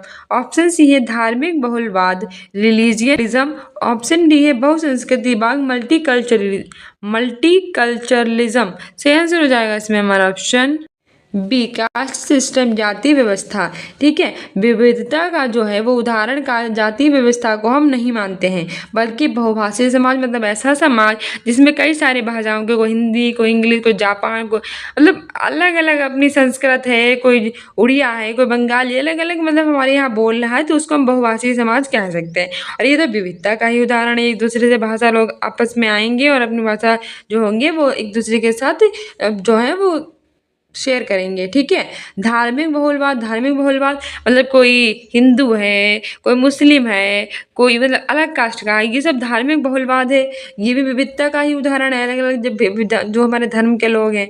बहुसंस्कृतिवाद मतलब सबकी संस्कृति अलग है, ये भी हमारे यहाँ विविधता का उदाहरण है। लेकिन जाति व्यवस्था ये विविधता का उदाहरण नहीं है। ठीक है, हमारे एक्सप्लेनेशंस भी कह रही है कि जो जाति व्यवस्था होती है वो विविधता का एक उदाहरण नहीं होती है, जबकि विविधता से तात्पर्य क्या होता है कि जहाँ विभिन्न धर्म के लोग, जाति के लोग, लिंग के लोग, बहुसंस्कृतिवाद के लोग, बहुभाषा के समाज के लोग हों, वो क्या कहलाएगी, विविधता कहलाएगी। ठीक है, नेक्स्ट क्वेश्चन कह रहा है कि when were the electronic voting machine used EVM. देखो ईवीएम की फुल फॉर्म भी पूछ लेता है, कई बार एग्जाम में पूछा गया था सीटेट की ईवीएम की फुल फॉर्म क्या होती है, तो इलेक्ट्रॉनिक वोटिंग मशीन होती है। यूजर इन जनरल इलेक्शन से India for the first time, मैंने पूछ रहा है कि भारत में जो आम चुनाव थे उसमें इलेक्ट्रॉनिक वोटिंग मशीन का, ईवीएम का प्रयोग सबसे पहले किया कब गया था। ऑप्शन ए है 2004, ऑप्शन ए है 2004, ऑप्शन बी है 2014, ऑप्शन सी है 2009, ऑप्शन डी है 1999। 1999 सबसे पहले भारत में जो आम चुनाव थे उसमें जो इलेक्ट्रॉनिक वोटिंग मशीन थी वो 1999 यानी 1999 में प्रयोग की गई थी। एक्सप्लेनेशन की कह रहा है कि भारत में आम चुनावों में जो इलेक्ट्रॉनिक वोटिंग मशीन यानी ईवीएम है, इसका प्रयोग सबसे पहले 1999 में किया गया था। ईवीएम ने भारत में स्थानीय, राज्य और संसदीय चुनावों में पेपर युक्त मतपत्रों का स्थान लिया था। मतलब पहले जो थे वो हम कैसे वोट डाले थे, पेपर से, मतलब पेपर में जो लगे होते चिन्ह उस पर जाके निशान लगा के उसे फोल्ड करके डालना होता था। लेकिन इसका स्थान किसने ले लिया है, ईवीएम ने, इलेक्ट्रॉनिक वोटिंग मशीन ने। इसकी सुरक्षा पर भी राजनीतिक दलों ने कई बार प्रश्न उठाए थे जो कि सिद्ध नहीं हो पाए, और सर्वोच्च न्यायालय ने फैसले और राजनीतिक दलों की मांग के बाद चुनाव आयोग ने मतदाता सत्यापित पेपर ऑडिटिंग ट्रॉल प्रणाली के साथ ईवीएम को लागू करने का क्या कर लिया, फैसला कर लिया। कई जिलों के विभिन्न तालुकों में भूमि के मामलों का निपटारा डेस्क के द्वारा किया जाता है। In different talukas of various districts land disputes are largely taken care of by the dash. Option A है जिला अधिकारी, डिस्ट्रिक्ट कलेक्टर। ऑप्शन बी है तहसीलदार। ऑप्शन सी है पटवारी। ऑप्शन डी है ग्राम पंचायत। सही आंसर हो जाएगा इसमें हमारा ऑप्शन बी, तहसीलदार। ठीक है, कई जिलों के जो विभिन्न तालुके होते हैं उसमें जो भूमि के मामलों का निपटारा होता है वो तहसीलदार के द्वारा किया जाता है। ठीक है, हमारे एक्सप्लेनेशंस भी कह रही है कि कई जिले के विभिन्न तालुकों में भूमि के मामलों का निपटारा तहसीलदार द्वारा किया जाता है। जमीन संबंधी जो विवाद होती है उसका निपटारा सिविल प्रक्रिया के द्वारा करते हैं, जिसमें तहसीलदार की क्या होती है, प्रमुख भूमिका जो होता है वो निभाता है। ठीक है, नेक्स्ट क्वेश्चन कह रहा है कि which of the following is relevant for a cooperative, यानी कि इनमें से कौन सा सहकारी संस्था के संदर्भ में प्रासंगिक है। ऑप्शन ए है कि बेहतर आय उपलब्ध कराती है और व्यापारियों पर कम निर्भरता रहती है, brings higher income and reduce dependence on merchants. Option B है बड़ी कंपनियों को सहायता करती है, सपोर्ट्स लार्जर कंपनीज। तीसरा है कि सदस्यों की क्षमता बढ़ाती है, इंक्रीजेस कैपेबिलिटीज ऑफ मेंबर्स। तो इसमें से हमें जो है वो उपयुक्त विकल्प चुनना है। तो इसमें से ऑप्शन ए है कि A B and C, A B C सही है। ऑप्शन बी है A and B, A B C सही है। ए और बी सही है। Option C A and C only, यानी केवल ए और सी सही है। ऑप्शन डी है बी और सी ओनली, केवल बी और सी सही है। सही आंसर हो जाएगा इसमें हमारा ऑप्शन बी, यानी कि केवल इसमें से ए और बी वाला हमारा सही है।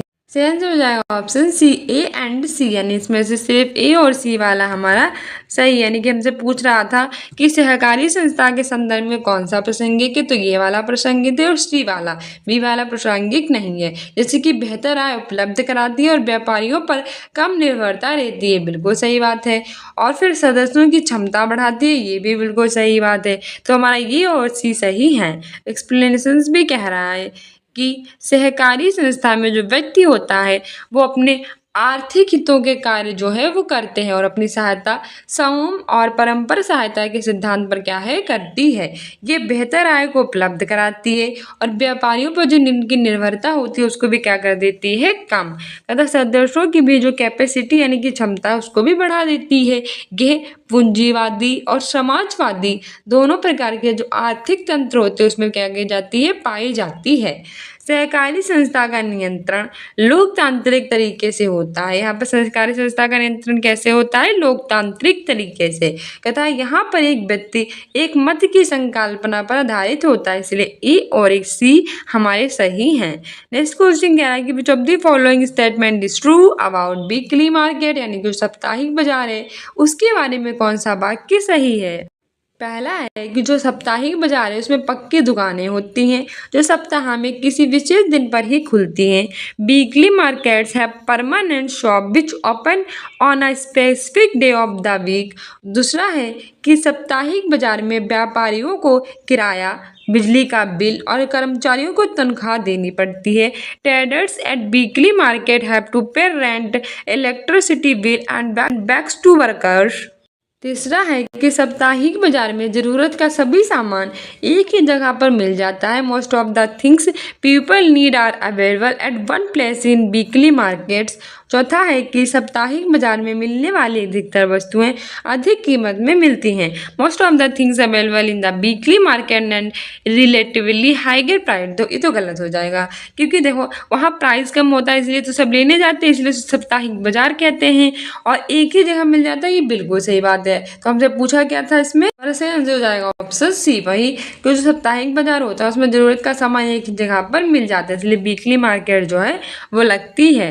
एक्सप्लेनेशंस भी कह रहा है कि साप्ताहिक बाजार के नाम से ही स्पष्ट होता है कि सप्ताह में एक दिन लगती है, जैसे कि 7 दिन होते हैं एक सप्ताह में, तो 7 दिनों में से कभी भी लग जाती है, जैसे Sunday, Monday, Tuesday, Wednesday, Thursday, Friday, Saturday. इन 7 दिनों में कभी भी वो मार्केट लगेगी। आपने सुना भी होगा कि आज इतवार है तो हमारे यहाँ मार्केट लगी, यानी संडे को मार्केट है, कहीं मंडे को मार्केट लगी, कहीं वेडनेसडे को, कहीं ट्यूसडे को। तो हर जगह अलग अलग तरह के हिसाब से मार्केट लगती है, तो उसे साप्ताहिक बाजार कहते हैं। सप्ताह में सिर्फ एक बार ही लगेगी। इस साप्ताहिक बाजार में रोज खुलने वाली पक्की दुकानें नहीं होती हैं और बहुत सी चीज़ें सस्ते दामों पर मिल जाती हैं। वहीं जो डेली जो हमारी दुकानें खुलती हैं वो ना खुलकर एक वीकली बाजार खुलेगी, सप्ताह में जो एक बार सिर्फ खुलेगी और बहुत सारी चीज़ें हमें कहाँ मिलेंगी, सस्ते दामों पर। तो जो मिडिल लोग होते हैं ना, मिडिल पीपल, तो वो जो मिडिल क्लास के लोग होते हैं ना वो भी इसी सप्ताह का वेट है वो करते हैं कि जल्दी से बाजार लेकर वो अपना सारा सामान आए, क्योंकि हमें इसमें कैसे मिल जाता है, सस्ते दामों पर मिल जाता है। साप्ताहिक बाजार में बेची जाने वाली चीज़ों को दुकानदार अपने घर में ही जमा करके रखते हैं और साप्ताहिक बाजार में एक ही तरह के सामानों के लिए कई दुकानें भी होती हैं, मतलब ज़रूरी नहीं है कि अलग अलग सबकी दुकानें हो, कई सारी दुकानें सेम भी हो जाती हैं जिसमें उनमें आपस में खुली प्रतियोगिता भी देखने को मिलती है। कोई कहेगा कि मेरा माल अच्छा है, कोई कहेगा कि मेरा, तो एक साथ बोली भी लगाते हैं।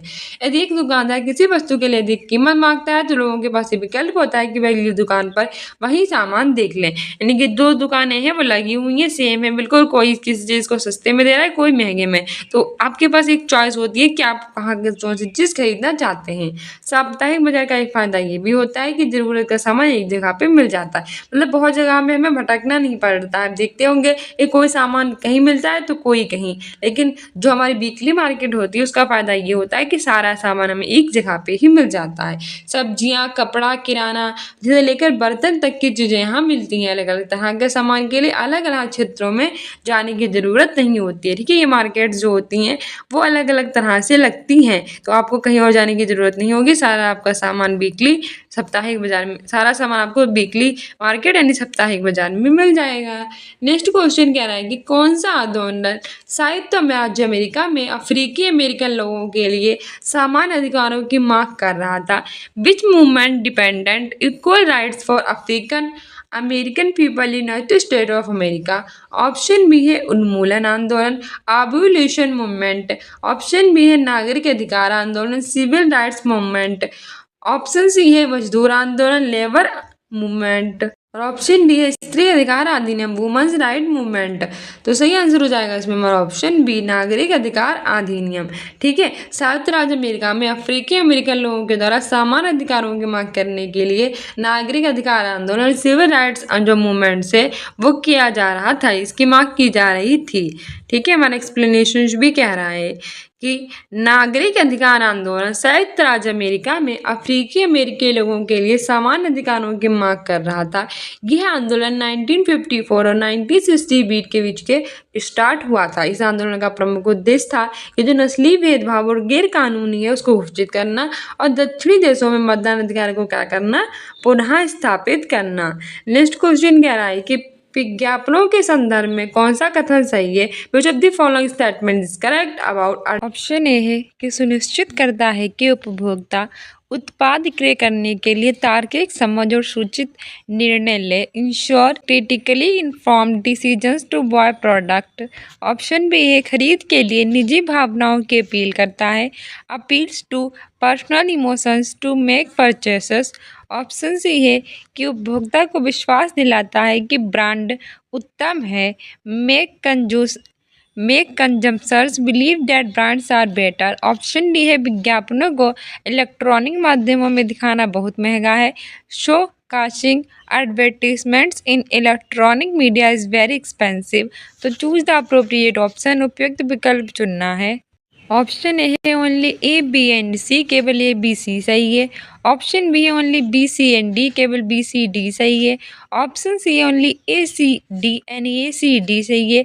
ऑप्शन डी है A D and B and A D और बी सही है। सही आंसर हो जाएगा इसमें हमारा option B, only B C D यानी केवल बी सी और डी इसमें से सही है। ऑप्शन भी कह रही है कि जो विज्ञापन होता है वो बहुराष्ट्रीय कंपनियों का एक प्रचार का अच्छा माध्यम होता है। इसमें वस्तुओं की खरीद के लिए निजी भावनाओं की क्या की जाती है, अपील की जा सकती है। यानी कि जो लोगों का निजी लाइफ होती है, पर्सनल इमोशंस होते हैं, उनकी अपील कर सकते हैं जिससे वो इसके साथ जो है वो कनेक्ट हो सकें। और विज्ञापन के माध्यम से जो उपभोक्ता होते हैं वो ये विश्वास भी दिलाया जाता है कि जो अमुक वस्तु है वो कैसी है, अच्छी है। जब ग्राहकों को ये विश्वास हो जाएगा कि ये भी अच्छी है तो वह क्या करेगा, उस चीज़ को खरीद लेगा और चीज़ के प्रति उसका जो विश्वास है वो भी बढ़ जाएगा। विज्ञापनों को वर्तमान में इलेक्ट्रॉनिक माध्यम में दिखाना बेहद खींचता है। इस प्रकार विज्ञापन बी सी और डी सही हैं।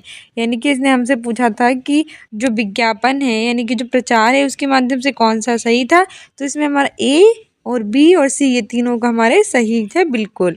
अगला क्वेश्चन कह रहा है कि भारतीय संविधान के अनुसार राज्य और धर्म के बीच क्या संबंध है। What is the relationship between state and religion according to the Indian constitution.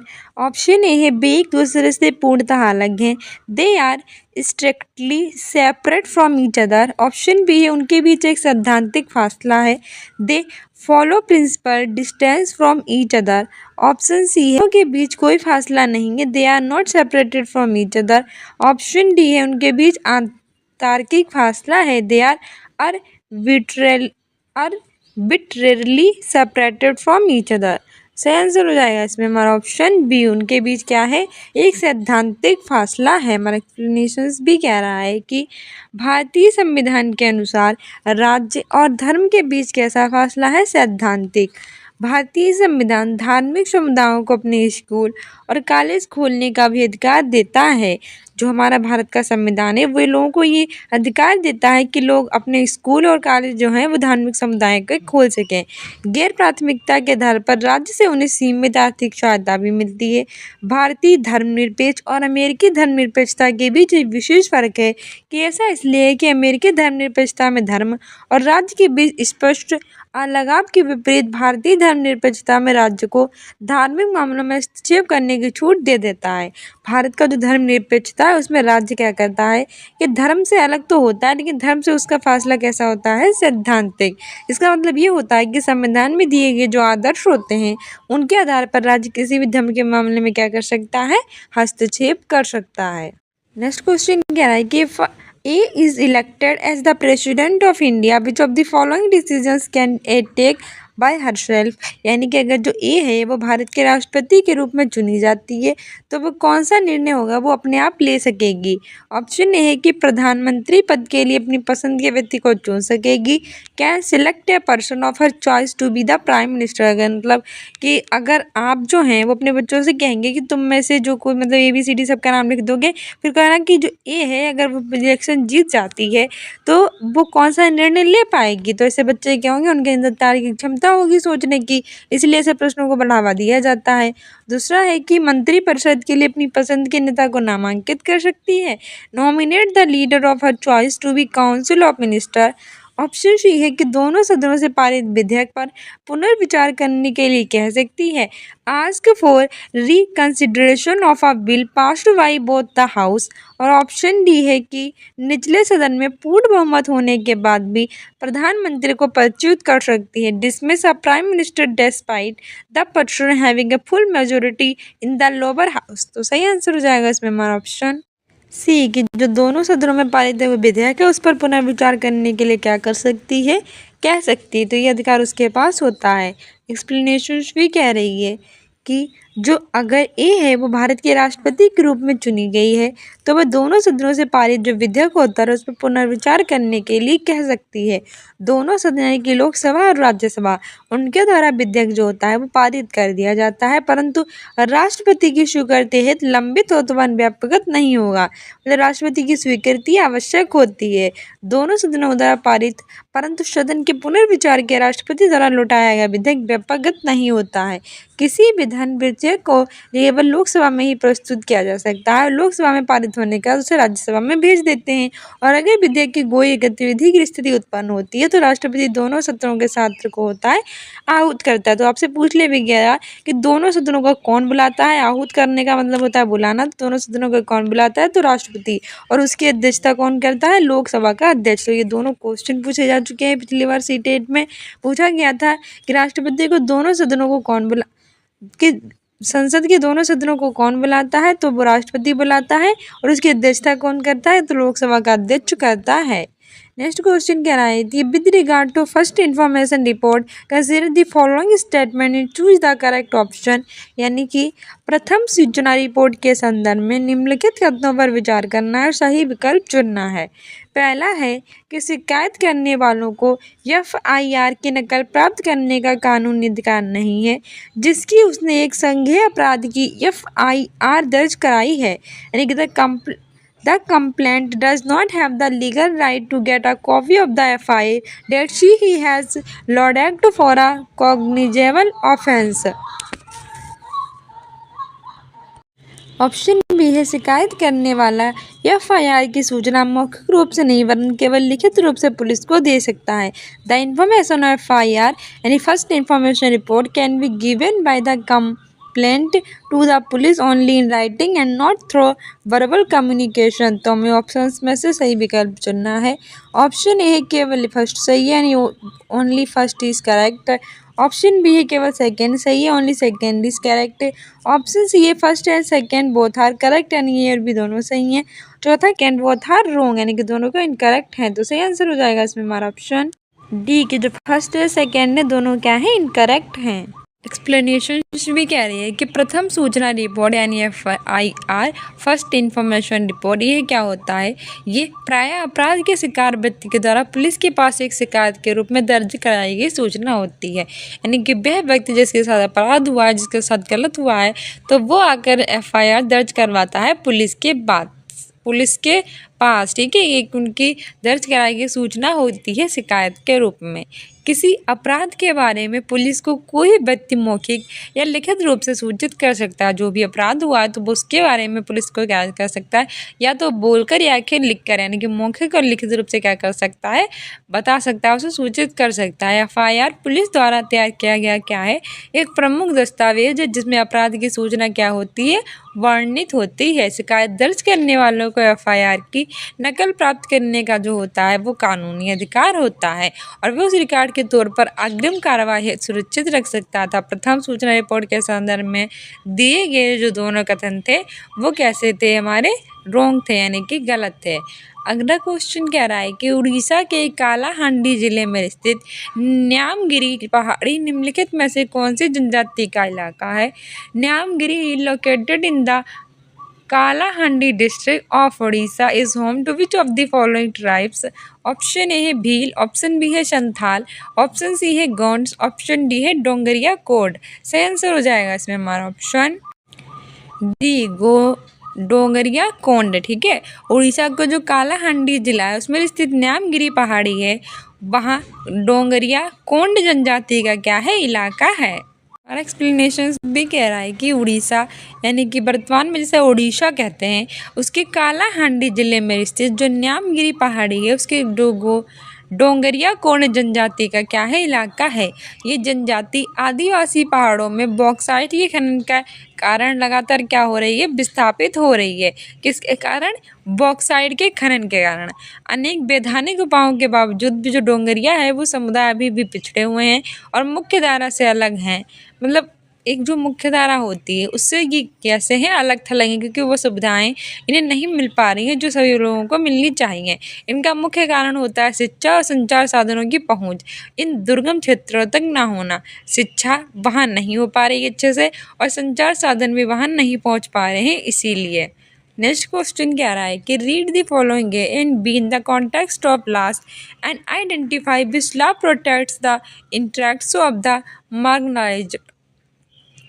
Marginalised, यानी कानून के संदर्भ में कथन ए और बी को पढ़ना है। कौन सा कानून हाशिया के तत्वों के हित में है ये बताना है। ऑप्शन ए है कि कार्यस्थल पर पर्याप्त सुरक्षा व्यवस्था को निश्चित करने वाला कानून, law specifying that adequate safety measures be insured in the work place. Option B है चीज़ों की गुणवत्ता मानकों के अनुरूप कार्य करने वाले कानून, law requiring that the quality of good meant certain prescribed standards. तो हमें सेलेक्ट ऑप्शन को चूज करना है। ऑप्शन ए है कि ओनली ए यानी केवल एक, ऑप्शन बी है ओनली बी केवल दूसरा, ऑप्शन सी है बोथ ए एंड बी और बी दोनों, ऑप्शन डी है ना तो ए ना तो B and neither one neither B. सही आंसर हो जाएगा इसमें हमारा ऑप्शन ए, ओनली ए यानी कि केवल ए वाला है वो सही है। एक्सप्लेनेशन भी कह रही है कि कार्यस्थल पर पर्याप्त सुरक्षा व्यवस्था जो होती है वो निश्चित करने वाले कानून हाशियाकृत लोगों के हित में होते हैं। कानून बनाने के लिए और लागू करने वाली संस्था के नाते ये सुनिश्चित करना कि सरकार की जिम्मेदारी है कि सुरक्षा कानूनों को सही ढंग से क्या करे, लागू करे। इस बात पर ध्यान रखता है कि अनुच्छेद 21 में दिए गए जो जीवन का अधिकार है उसका उल्लंघन है वह ना हो।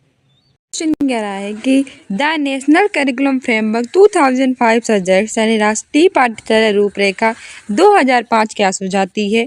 ऑप्शन ए है कि इतिहास के पाठ्यक्रम में स्थानीय उदाहरणों का समावेश, inclusion of local examples in the curriculum of history. Option B है सामाजिक विज्ञान का पाठ्यक्रम स्वभाव में व्यवहारिक है, सोशल साइंस करिकुलम एज यूटिनेचर। ऑप्शन सी है पाठ्य पुस्तकों के दायरे में अधिगमकर्ताओं में उच्च शिक्षा को बढ़ावा, increasing curiosity in learners with in the scope of text book. Option D है समाज में यथास्थिति बनाए रखना, perpetuating the status codes in society. Choose the appropriate option, उपयुक्त विकल्प चुनना है। ऑप्शन ए है ओनली ए एंड बी, केवल ए और बी सही है। ऑप्शन बी है only B C and D, केवल बी सी और डी सही है। ऑप्शन सी है ओनली सी एंड डी, केवल सी और डी सही है। ऑप्शन डी है ए बी और सी, ए बी और सी सही है। सही आंसर हो जाएगा इसमें हमारा ऑप्शन डी, ए, बी और सी में से हमारा ए, बी और सी सही था। यानी कि इनसे पूछ रहा था कि राष्ट्रीय पाठ्यचर्या 2005 रूपरेखा क्या सुझाती है। तो पहला वाला बिल्कुल सही था कि इतिहास के पाठ्यक्रम में स्थानीय उदाहरणों का समावेश करती है। दूसरा भी सही था कि सामाजिक विज्ञान का पाठ्यक्रम स्वभाव में कैसा होता है, व्यवहारिक। और तीसरा भी सही था कि पाठ्य पुस्तकों के दायरों में अध्ययनकर्ताओं है उसमें क्या बढ़ाती है, उत्सुकता बढ़ाती है। ठीक है, तो हमारे ए, बी और सी सही, यानी ऑप्शन डी एक्सप्लेनेशंस भी कह रही है कि राष्ट्रीय पाठ्यचर्या रूपरेखा 2005 ये सुझाव देती है कि इतिहास के पाठ्यक्रम में जो स्थानीय उदाहरण हैं उनको पूरी तरह से समावेश हो। जैसे उदाहरण देने से बालक कठिन विषय वस्तु को भी सरलता से सीख सकता है और बालकों के ज्ञान को स्कूल का जो बाहरी जीवन है उस पर जोड़ना चाहिए। वहीं एग्जाम्पल्स ऐसे देने चाहिए जो उनसे रिलेटेड हो और उनके जीवन को बाहर से जोड़ भी देना चाहिए, जिससे वो क्या कर सकें, उनके साथ रिलेट कर सकें। और आपने देखा होगा कि जब बच्चे अपने साथ दूसरों को रिलेट करते हैं तो वो उसके अच्छे से उन्हें समझ सकते हैं। और सोशल साइंस में भी ऐसा ही में करना चाहिए। इसके पाठ्यक्रम का आधार उनके व्यवहार के अनुकूल होना चाहिए, जिससे वे सीखने और ज्ञान प्राप्त करने में कैसे हो, असहज, मतलब जो है वो डिफिकल्टी उन्हें फील ना हो और वो उसमें असहज महसूस ना करें, अपनी सहज महसूस करें।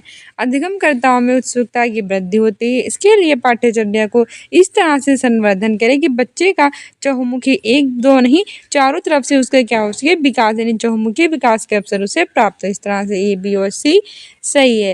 नेक्स्ट क्वेश्चन कह रहा है कि which of the following is true about social science, choose the appropriate option, यानी कि निम्नलिखित में से कौन सा सामाजिक विज्ञान के संदर्भ में सही है। इस विकल्प को चुनना है। पहला है कि तथ्य परम पावन है तथा इन पर प्रश्न नहीं कर सकते। Facts are sacrosanct and not be questioned। Option B है उच्च प्राथमिक कक्षाओं में विवादास्पद मामलों के शिक्षण से बचना चाहिए। Teaching of controversial issues should be avoided in upper primary classes. Option में से पहला है कि ए इज करेक्ट, ए सही है। दूसरा है कि बी इज करेक्ट, बी सही है। तीसरा है कि A and B are correct, A और बी दोनों सही हैं। चौथा है कि both A and B are incorrect, यानी ए और बी दोनों गलत हैं। सही आंसर हो जाएगा इसमें हमारा ऑप्शन डी के both A and B are incorrect, यानी कि इसमें ए और डी बी थे, दोनों क्या थे, गलत थे। ठीक है, हमारा एक्सप्लेनेशन भी कह रही है कि आखिर गलत थे तो क्यों गलत थे। उच्च प्राथमिक कक्षाओं में शिक्षक और छात्र को किसी कठिन विषय वस्तु पर विवाद के स्थान पर एक साथ आपस में क्या करनी चाहिए, सामंजस्य स्थापित करते हुए शिक्षक को संबंधित विषय पर छात्र की क्या करनी चाहिए, मदद, यानी कि हेल्प करनी चाहिए। इससे कक्षा का जो वातावरण है वो अधिगम परिपूर्ण बना रहेगा। इससे मतलब अच्छे से बच्चे उसमें सीख पाएंगे। किसी भी संबंधित तथ्य पर छात्र को शिक्षक से प्रश्न करना चाहिए और इससे शिक्षक और छात्र इनके मध्य क्या होगी कि अन्योन्य क्रिया वातावरण का निर्माण होता है। इस तरह से सामाजिक विज्ञान के संदर्भ में और भी दोनों कैसे हैं, गलत हैं। ठीक है, नेक्स्ट क्वेश्चन कह रहा है कि निम्नलिखित कथन कॉन्सेप्ट मैपिंग अवधारणा मानचित्रण संबंधित है। सही विकल्प का चयन करें। Following statements are related to concept mapping, choose the correct option.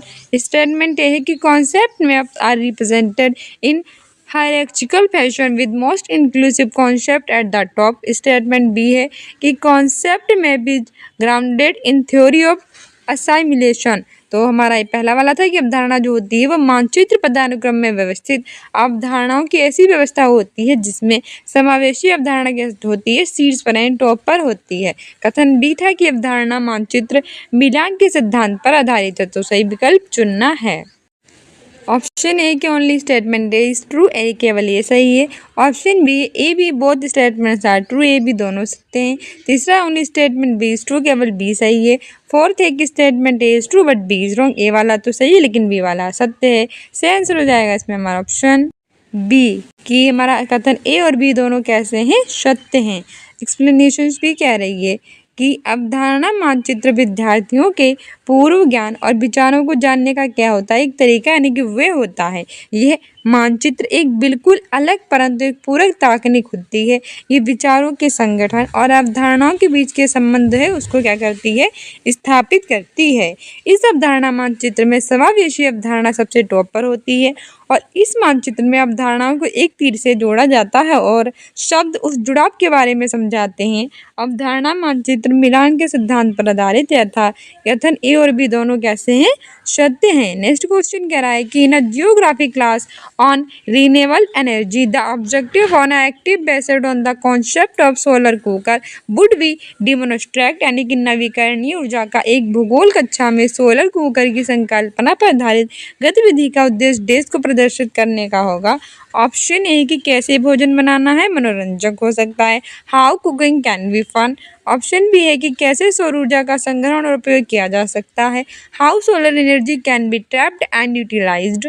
Option C है कैसे सौर ऊर्जा प्राप्त होती है, how solar energy usually bastard.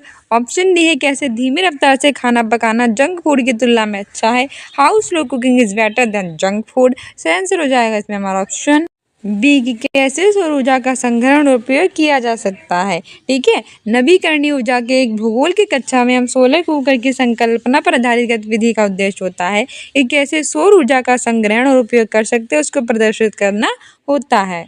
Explanation भी कह रही है कि कैसे सौर ऊर्जा का संग्रहण और उपयोग किया जा सकता है।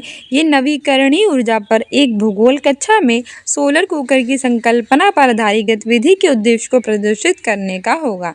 नवीकरणीय ऊर्जा अच्छा होती क्या है, वह ऊर्जा जो प्रदूषण मुक्त होती है, यानी जिस ऊर्जा में प्रदूषण नहीं होता है और जिसकी स्रोत का क्षय नहीं होता है, यानी कि जो खत्म नहीं होती है, उसे ही हम क्या ऊर्जा कहते हैं, नवीकरणीय ऊर्जा। इनके स्रोत का पुनः भरण होता है, यानी पुनः से किया जा सकता है, यूज किया जा सकता है, रीयूज होती है। जैसे कि सौर ऊर्जा है, पवन ऊर्जा है, भूतापीय ऊर्जा है, तो ये ऊर्जा जो होती है रीयूज होती है, यानी कि इसे खत्म नहीं कर सकते हैं, साथ में इसमें प्रदूषण भी नहीं होता है।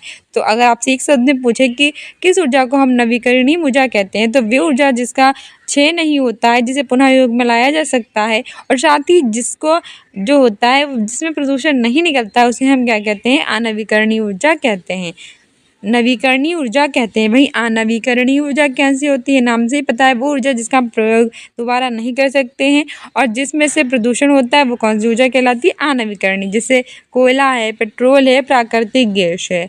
ठीक है, नेक्स्ट कह रहा है कि who can be a part of team teaching, यानी कि कौन अध्यापक समूह का भाग हो सकता है। ऑप्शन ए है teacher from another subject but from the same institution, यानी कि एक ही संस्थान का परंतु अन्य विषय का शिक्षक। ऑप्शन बी है a teacher of some object from another institution, एक अन्य संस्थान से समान विषय का शिक्षक। ऑप्शन सी है a teacher appointedly for the purpose, यानी कि विशिष्ट उद्देश्य के लिए नियुक्त एक शिक्षक। ऑप्शन डी है कोई भी शिक्षक किसी भी विषय से है जिसे पढ़ाई जाने वाली थीम पर महारत हासिल है, any teacher from any discipline having expertise related to the theme being taught. सही आंसर हो जाएगा इसमें हमारा ऑप्शन डी कि कोई भी शिक्षक किसी विषय से हो जिसे पढ़ाई जाने वाली थीम पर महारत हासिल हो। ठीक है, हमारा एक्सप्लेनेशन भी कह रहा है कि कोई भी शिक्षक किसी भी विषय का हो जिसे पढ़ाई जाने वाली थीम पर महारत हासिल हो। ये अध्यापन समूह का क्या हो सकता है, एक प्रमुख पार्ट हो सकता है। अध्यापन के अंतर्गत शिक्षक संबंधित विषय को अच्छी तरह जानता हो, अन्यथा पढ़ने में कैसी होगी असुविधा। जब शिक्षक संबंधित विषय की जानकारी नहीं रखता है तो कक्षा में शिक्षण प्रक्रिया होती है वो सही ढंग से संचालित होनी चाहिए। नेक्स्ट कह रहा है कि what would be the most appropriate reason for an activity involving students in energy audit of their school, यानी कि विद्यार्थियों को उनके विद्यालय की ऊर्जा संपरीक्षा ऑडिट की एक गतिविधि में भागीदारी के लिए अत्युपयुक्त कारण क्या होगा। ऑप्शन ए कि विद्यालय में प्रयोग होने वाले उपकरणों के प्रकारों को जानने के लिए, to know the types of appliances used in school. Option B है कि विभिन्न उपकरणों के प्रकारों को जानने के लिए, to know the functioning of different appliances. Option C है कि आदतों में साधारण बदलावों द्वारा कितनी ऊर्जा की बचत की जा सकती है, यह जानने के लिए, to know how much energy can be saved by simple changes in habits. Option D है कि विद्यालय द्वारा कितनी ऊर्जा का उपभोग किया गया है ये जानने के लिए, to know how much energy is consumed by the school. सही आंसर हो जाएगा ऑप्शन सी कि आदतों में साधारण बदलावों के द्वारा कितनी ऊर्जा की बचत की जा सकती है यह जानने के लिए। ठीक है, हमारी एक्सप्लेनेशंस भी कह रही है कि विद्यार्थियों को उनके विद्यालय की ऊर्जा संपरीक्षा ऑडिट की गतिविधि में भागीदारी के लिए एक अति उपयुक्त कारण आदतों में साधारण बदलावों के द्वारा कितनी ऊर्जा की बचत की जा सकती है, यह जानने के लिए हम एक उचित और सारगर्भित कारण है। ठीक है, विद्यार्थियों को विद्यालय के बाहरी जीवन से भी जोड़ना चाहिए। इससे उनके अंदर जो मौलिक चिंतन हो उसका भी विकास होगा। ठीक है, नेक्स्ट क्वेश्चन क्या रहेगा? Teacher selects a few students from a class for a demonstration of the solar system. Each of the selected is given a play card with name of a planet of the solar system. Students are asked to hold the play cards and take their places with the sun in the center to create a model of solar system. What would be an appropriate criterion to select students for the given roles of the planet? यानी कि सौर मंडल के प्रदर्शन के लिए अध्यापक कक्षा में कुछ विद्यार्थियों का चुनाव करता है। फिर चुने गए प्रत्येक विद्यार्थी को सौरमंडल के जो ग्रह होते हैं उनके बारे में पट्ट दिए गए होते हैं। विद्यार्थियों को पट्ट थामने के लिए कहा जाता है, उनको स्थान ग्रहण करते हुए सौरमंडल का प्रतिरूप बनाने के लिए कहते होंगे। ये सब आपने देखा भी होगा, इस तरह से एक्टिविटीज़ आपसे करवाई जाती होंगी। तो ग्रहों को प्रदान की गई भूमिकाओं के लिए विद्यार्थी के चुनौती अति उपयुक्त कसौटी क्या होगी? चुनाव की option A colour of skin यानी कि त्वचा का रंग, ऑप्शन बी है हाइट यानी कि लंबाई, ऑप्शन सी है marks obtained in the last examination पिछली परीक्षा में प्राप्त अंक, और ऑप्शन डी है कम्युनिकेशन स्किल संप्रेषण का कौशल। सही आंसर हो जाएगा इसमें हमारा ऑप्शन बी हाइट यानी कि लंबाई। ठीक है, सौरमंडल के प्रदर्शन के लिए जो टीचर होता है वो कक्षा में कुछ स्टूडेंट्स होता है उनको चुनाव करता है। फिर जो विद्यार्थी वो चुनता है उन्हें ग्रहों के नाम वाले पट देता है और फिर उनके साथ ग्रहण करते हुए सौरमंडल का प्रतिरूप बनाने के लिए कहता है। तो ग्रहों को प्रदान की गई जो भूमिकाएं हैं विद्यार्थियों के चुनाव की तो उपयुक्त कसौटी जो होगी वो लंबाई यानी कि हाइट होगी। ठीक है, हमारी एक्सप्लेनेशन भी कह रहा है कि सौरमंडल के प्रदर्शन के लिए अध्यापक कक्षा से कुछ विद्यार्थियों का चुनाव करता है।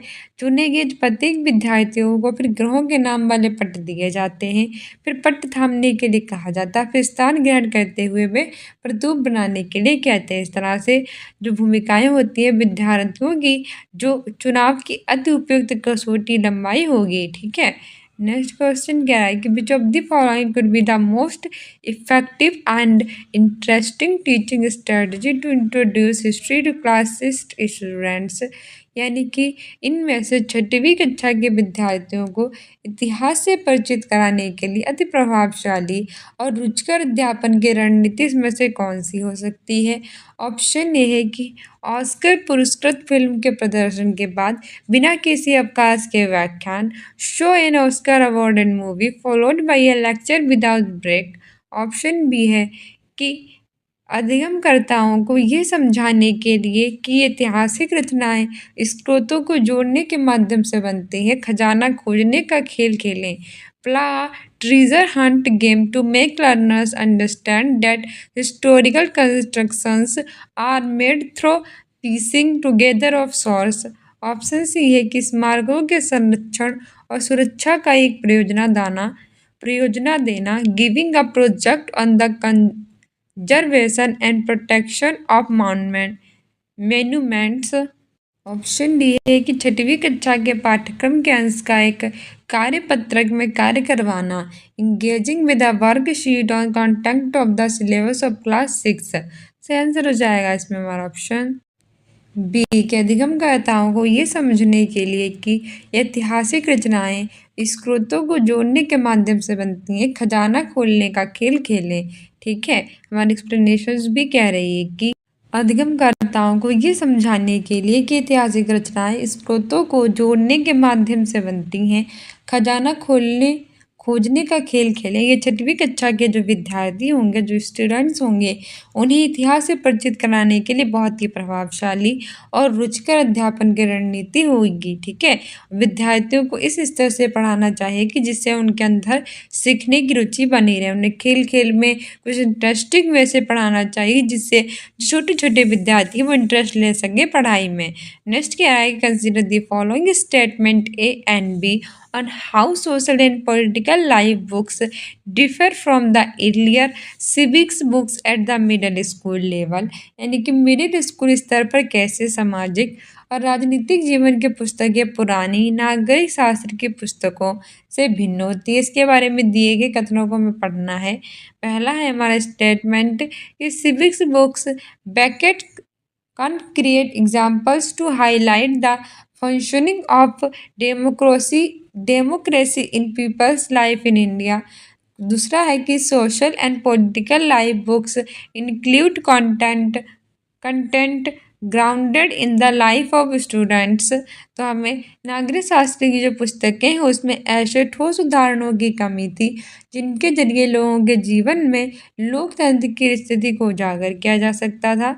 दूसरा है कि सामाजिक और राजनीतिक जीवन पुस्तकों में ऐसी विषय वस्तुएं शामिल की गई थी जिससे विद्यार्थियों के जीवन से वो जुड़ सकें। तो चूज द करेक्ट ऑप्शन, सही विकल्प चुनना है। पहला है कि ओनली ए इज करेक्ट, केवल एक सही है। दूसरा है कि ओनली बी इज करेक्ट, केवल बी सही है। तीसरा है कि both A and B are correct, यानी ए और बी दोनों सही हैं। चौथा है नाइदर ए और नॉर बी करेक्ट, ना तो ए सही है ना ही बी। से आंसर हो जाएगा इसमें हमारा ऑप्शन सी कि both A and B are correct, यानी ए और बी दोनों सही थे। हमारे एक्सप्लेनेशंस भी कह रही है कि नागरिक शास्त्र की पुस्तक में समाज और राजनीति का एक अन्योन्य संबंध रहता है।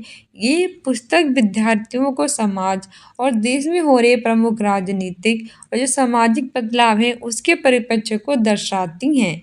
नागरिक शास्त्र की पुस्तक में लोकतंत्र से संबंधित ऐसे प्रमुख उदाहरण होते हैं जो कि विद्यार्थियों के जीवन में लोकतंत्र की महत्ता को क्या करते हैं, उजागर। सामाजिक और राजनीतिक जीवन की इन पुस्तकों में कुछ ऐसे विषय वस्तु भी समाविष्ट होने चाहिए जो कि विद्यार्थियों के जीवन स्तर से जुड़े हों। ठीक है, इस तरह से ए और बी दोनों सही हैं। नेक्स्ट क्वेश्चन कह रहा है कि read the following statements about objectives of teaching social political relatives in classroom. यानी कि कक्षा में सामाजिक और राजनीतिक वास्तविकताओं को पढ़ाए जाने के उद्देश्य के बारे में दिए गए कथनों को पढ़िए। पहला है कि ताकि सामाजिक वास्तविकताओं के प्रति विद्यार्थी आलोचनात्मक और रचनात्मक दोनों रवैये विकसित करें। To develop both critical and constructive approach to social relatives. दूसरा है कि ताकि जब विद्यार्थी भारत के सामाजिक और राजनीतिक से यथार्थ से निराश हों, to make student cynical about stark relatives of social and politics. Option C है ताकि विद्यार्थी भारतीय लोकतंत्र के बारे में जाने, दैनिक जीवन में इसका स्वरूप और न्याय व संघर्ष के रूप को जान पाएं। To discuss Indian democracy its everyday manifestations in the form of justice and struggle. Correct option choose करना है। पहला है कि only A and B are correct, केवल ए और बी सही है। दूसरा है ओनली बी एंड सी सही है।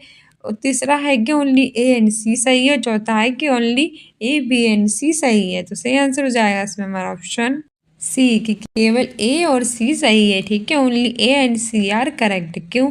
क्योंकि कक्षा में सामाजिक और जो राजनीतिक वास्तविकताएं होती हैं उसको पढ़ा जाने का प्रमुख उद्देश्य ये होता है ताकि विद्यार्थी भारतीय लोकतंत्र के बारे में जाने और दैनिक जीवन में इसका स्वरूप है वे न्याय और संघर्ष के रूप में भी जान पाएँ। साथ ही सामाजिक वास्तविकताओं के प्रति विद्यार्थी आलोचनात्मक और रचनात्मक ये दोनों रवैये विकसित कर सके। ठीक है, विद्यार्थियों को सामाजिक विषय पढ़ाने से उनके अंदर समाज तथा देश के प्रति अच्छी और रचनात्मक भावना का क्या होता है, विकास होता है।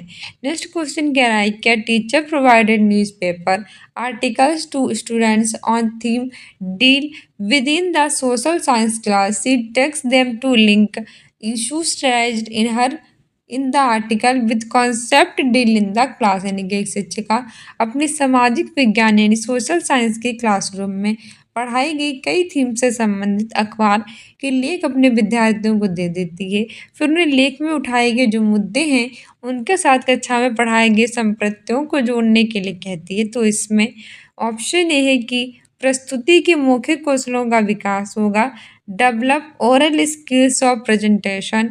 ऑप्शन डी है कि पता लगेगा कि अखबारों के लेख पाठ्य पुस्तकों से अधिक प्रासंगिक हैं। So newspapers articles are more relevant than text books. Option C है कि जांच आधारित अध्ययन को प्रोत्साहन होगा, इंक्रीज एविडेंस बेस्ड लर्निंग। और ऑप्शन डी है कि विश्लेषणात्मक कौशलों का विकास होगा, डेवलप एनालाइजिंग स्किल्स। से आंसर हो जाएगा इसमें हमारा ऑप्शन। तो चूज द करेक्ट ऑप्शन, सही विकल्प चुनना है। पहला है कि ओनली ए एंड बी, केवल ए बी सही है। ऑप्शन बी है only C and D, C और डी सही है।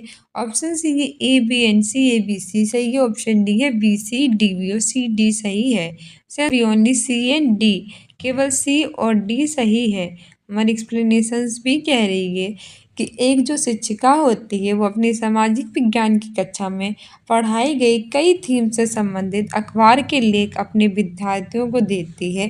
फिर उन्हें लेख में उठाए गए जो मुद्दे हैं उनके साथ कक्षा में पढ़ाए गए जो संप्रत्यय हैं उनके साथ जोड़ने को कहती है। इससे विद्यार्थियों में जो जांच आधारित अध्ययन होगा उसको क्या मिलेगा, प्रोत्साहन। साथ ही विद्यार्थियों के अंदर विश्लेषणात्मक कौशलों का भी विकास होगा। ठीक है, विद्यार्थियों के बाहरी वातावरण में जोड़ने के लिए अध्ययन के आधार पर उन्हें क्या करेंगे, प्रोत्साहित करेंगे। नेक्स्ट कह रहा है कि in order to make students understand that modern historical documents are to be read while being sensitive to context in which information about the past was produced, a teacher could यानी कि विद्यार्थियों को ये समझाने के लिए कि आधुनिक ऐतिहासिक दस्तावेजों को ऐसे संदर्भों के प्रति संवेदनशील रहते हुए पढ़ाना चाहिए जिनमें इतिहास के बारे में सूचना उपलब्ध कराई गई है। एक शिक्षक ऑप्शन ए कि इस पर चर्चा कर सकता है कि कैसे समय के साथ विषय का ज्ञान परिवर्तित हो सकता है। डिस्कस हाउ सब्जेक्ट नॉलेज में change over time. Option B है कि इस पर चर्चा कर सकता है कि कैसे समय के साथ कैसे समय के साथ भाषा परिवर्तित होती है। Discuss how language change over time. तीसरा है कि इस पर चर्चा कर सकता है कि कैसे शब्दों के अर्थ समय के साथ परिवर्तित हो सकते हैं। Discuss how meaning of terms may change over time. तो चूज द अप्रोप्रिएट ऑप्शन, यानी कि सही विकल्प चुनना है। ऑप्शन डी है, ऑप्शन ए है A B and C, A B C सही है। Option B A and B, A और बी सही है। ऑप्शन सी है बी एंड सी, बी और सी सही है। ऑप्शन डी है ए और सी, ए और सी सही है।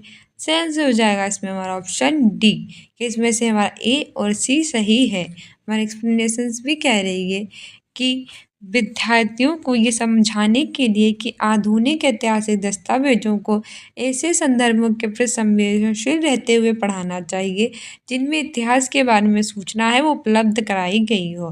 ठीक है, एक शिक्षक ये चर्चा कर सकता है कि कैसे समय के साथ विषय का ज्ञान जो है वो परिवर्तित हो सकता है, क्योंकि समय कैसा है, परिवर्तनशील है, यानी कि समय बदलता रहता है। समय की गतिशीलता के साथ विषय रूपी तथ्यात्मक ज्ञान जो होता है वो भी परिवर्तित हो जाता है और शब्दों के अर्थ भी समय के साथ कैसे हो जाते हैं, परिवर्तित।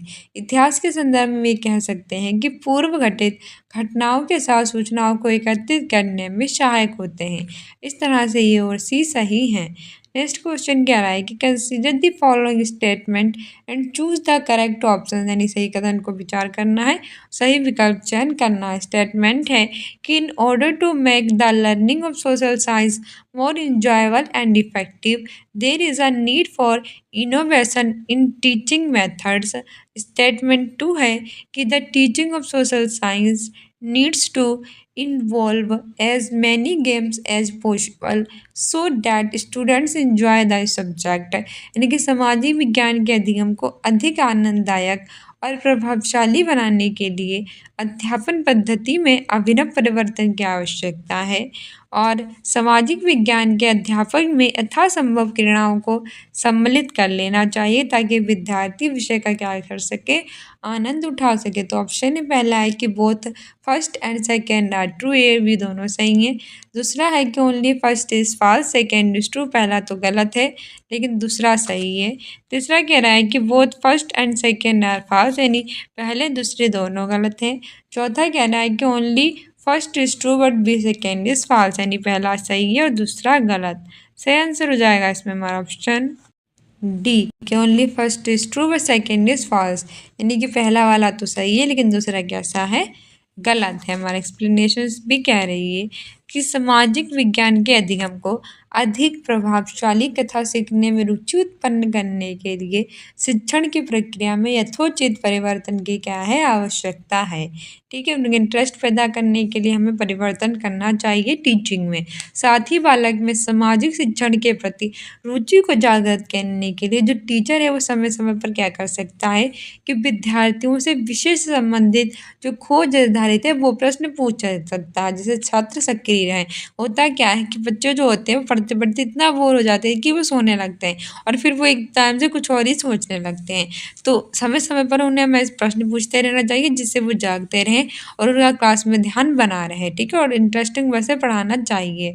सामाजिक विज्ञान में क्रीड़ाओं को शामिल कर लेना ये तथ्य सही नहीं है कि केवल फर्स्ट और सेकेंड ही सही नहीं है।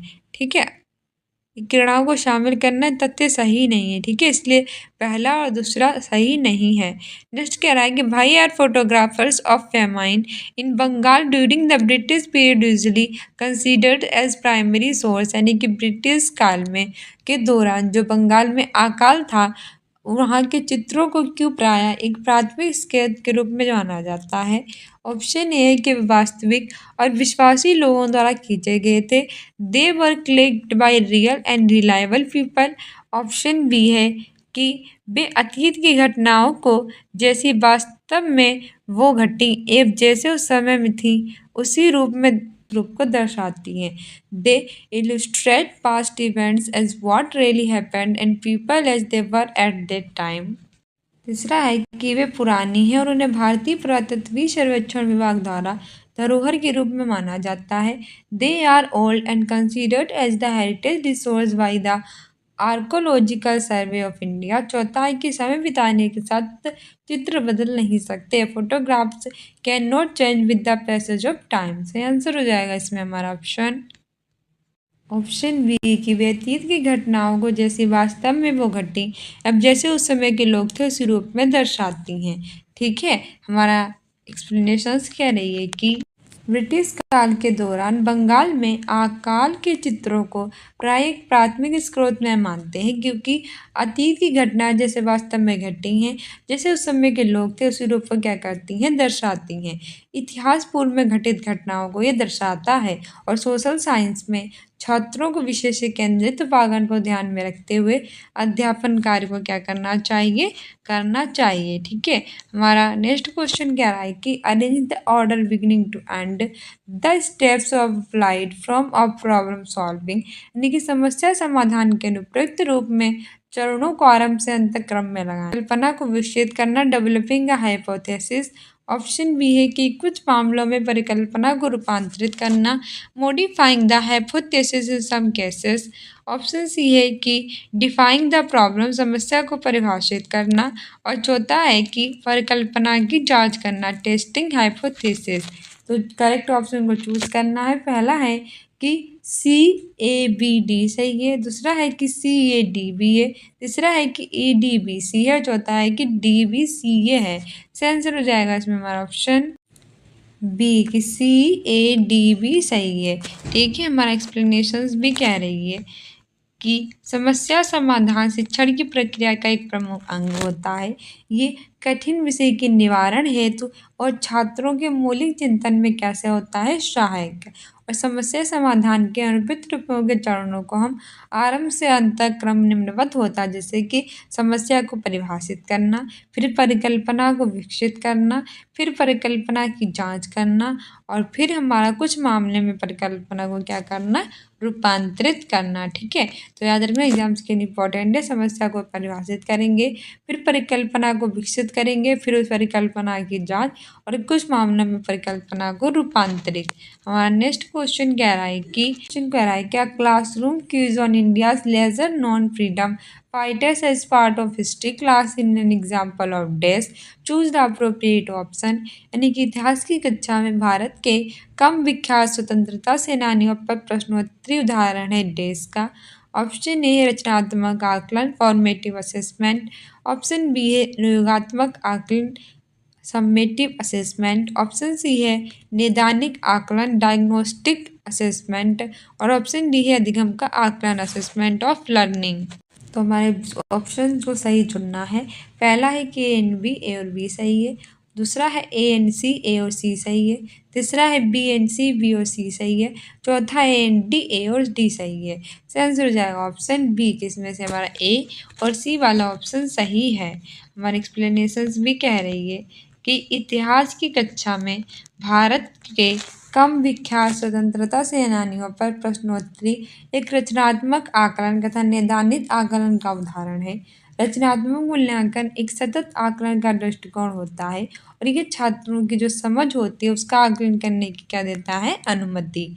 जबकि नैदानिक आकलन में छात्र द्वारा की जाने वाली कठिनाइयों की प्रकृति की जांच करता है ताकि उचित उपचारात्मक निर्देश है वो लागू हो सके। ठीक है, हमारा नेक्स्ट क्वेश्चन कह रहा है कि which of the following questions promote critical thinking skill, यानी कि इनमें से कौन से प्रश्न है जो आलोचनात्मक चिंतन कौशल को बढ़ावा देता है।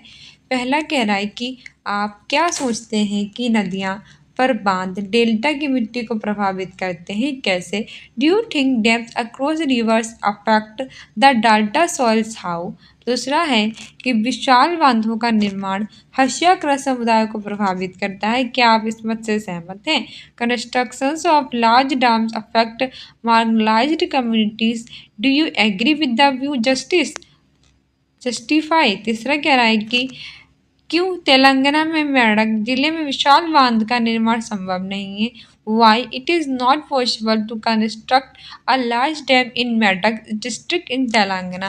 और चौथा है कि क्यों पश्चिम दिशा की ओर बहने वाली नदियां डेल्टा नहीं बनाती हैं, why best flowing rivers do not form delta. तो सही विकल्प चुनना है, choose the correct option. Option A है A and B, option B है B and C, option C है A and C, option D है ए एंड सी। इसका आंसर हो जाएगा इसमें हमारा ऑप्शन ए, कि इसमें से हमारा जो ए और बी है वो सही है। ठीक है, हमारा एक्सप्लेनेशन भी कह रही है कि आलोचनात्मक चिंतन कौशल को बढ़ाने में जो व्यक्ति है उसे कठिन विषयों को किस प्रकार सहज ढंग से सीखता है, ये उसके मौलिक चिंतन को क्या करती है, बढ़ाती है। नदियों पर बांध डेल्टा की मिट्टी को प्रभावित करती है तथा विशाल बांधों का निर्माण भी हर्षाकृत समुदाय को द्वारा प्रभावित किया जाता है। ये सभी प्रश्न छात्रों के आलोचनात्मक चिंतन कौशल को बढ़ावा देते हैं। नेक्स्ट कह रहा है कि consider the following statements about rubrics and choose the correct options, यानी रूब्रिक्स के बारे में कथनों पर विचार करना है, सही विकल्प चुनना है। पहला है कि रूब्रिक्स अधिगमकर्ताओं तथा शिक्षकों को स्पष्ट रूप से पहुंचाने में शिक्षकों की मदद कर सकते हैं। Rubrics can help teachers to clearly convey their expectations to the students. Option B है कि रूब्रिक्स की मदद से विद्यार्थी ये समझ पाते हैं कि अच्छा कार्य किस स्तर के कार्य को माना जाता है। With the help of rubrics students can understand what level of work is considered good. Option C है रूब्रिक्स का कक्ष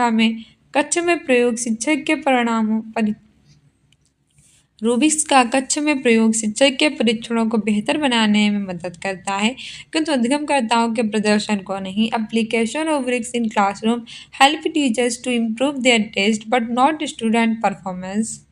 तो हमें ऑप्शन चुनने हैं। पहला है कि and B are correct, option B है कि B and C are correct, option C है and C are correct, option D है all A B and C are correct. से आंसर हो जाएगा ऑप्शन ए, कि A and B are correct. ठीक है, हमारे एक्सप्लेनेशन भी कह रही है कि रूबिक्स छात्र उत्पादकों और प्रदर्शन का आकलन करने हेतु एक बहुउद्देशीय स्काउटिंग गाइड है।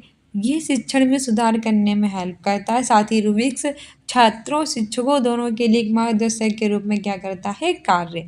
रूबिक्स के द्वारा ही छात्र ये समझ पाने में भी सफल होता है कि अच्छा कार्य किस स्तर के कार्य को माना जा रहा है। यह विभिन्न विषयों के लिए कार्यों का मूल्यांकन भी करता था। रूबिक्स के संबंध में ए और बी सही है। नेक्स्ट कह रहा है कि which of the following question would help to build the critical thinking skill of students, यानी कि निम्न में से कौन सा प्रश्न छात्रों में आलोचनात्मक चिंतन का विकास करने में सहायक होगा। पहला है कि सुधा जो एक सरकारी कर्मचारी है जो अपनी तनख्वाह के साथ और कौन सी सुविधाएं मिलती हैं। What benefits does Sudha government employ get along with her salary. दूसरा है कि ग्राम पंचायत की क्या भूमिका है, what is the role of gram panchayat. तीसरा है कि छोटी कार्यशालाएं और फैक्ट्रियां अस्थायी मजदूरों की भर्ती क्यों करती हैं। ये अस्थायी मजदूरों के जीवन पर क्या प्रभाव डालते हैं। Why do you think small workshops and factories employ casual workers, how does it affect casual workers life. और चौथा है कि जो लोग गलियों में सामान बेचते हैं तथा जो बाजार में सामान बेचते हैं उनमें क्या अंतर होता है। What are the differences between those who sell on the street and those in market. तो सही आंसर हो जाएगा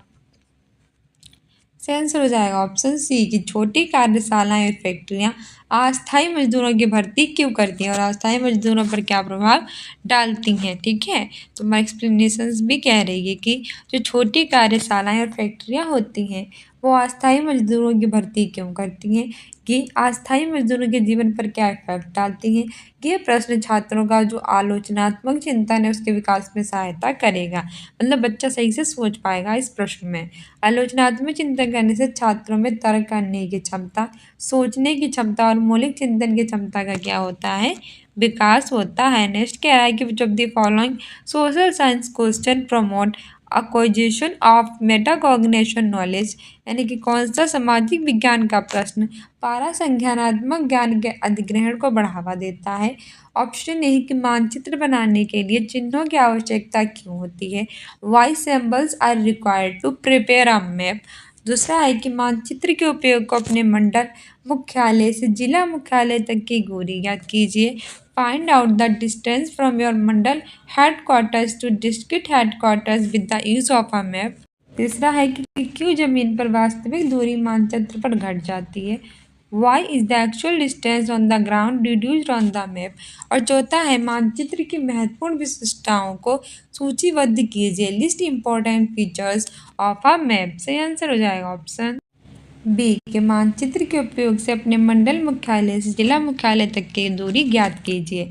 ठीक है, यह संज्ञानात्मक ज्ञान के अधिग्रहण को बढ़ावा देता है। हमारा एक्सप्लेनेशंस भी कह रहा है कि मानचित्र के उपयोग से अपने मंडल मुख्यालय से जिला मुख्यालय तक की दूरी ज्ञात करना सामाजिक विज्ञान का एक ही प्रश्न संज्ञानात्मक ज्ञान के अधिग्रहण को बढ़ावा देगा। परासंज्ञानात्मक ज्ञान किसी भी स्वयं की अनुभूति और विशेष संज्ञानात्मक प्रक्रियाओं के बारे में क्या है, जागरूकता। और ये एक रणनीतिक और चिंतनशील ज्ञान होता है जो कि समस्याओं संज्ञानात्मक कार्यों को हल करने के बारे में जाना जाता है। परासंज्ञानात्मक ज्ञान में आत्म सुधार भी शामिल होता है क्योंकि छात्रों को सीखने के तरीकों को समझाने में मदद के लिए उपयोग की जाने वाली विधि होती है। सो डियर स्टूडेंट्स, ये था हमारा सीटेट का प्रीवियस ईयर का पेपर। मिलते हैं नेक्स्ट वीडियो में। Thank you.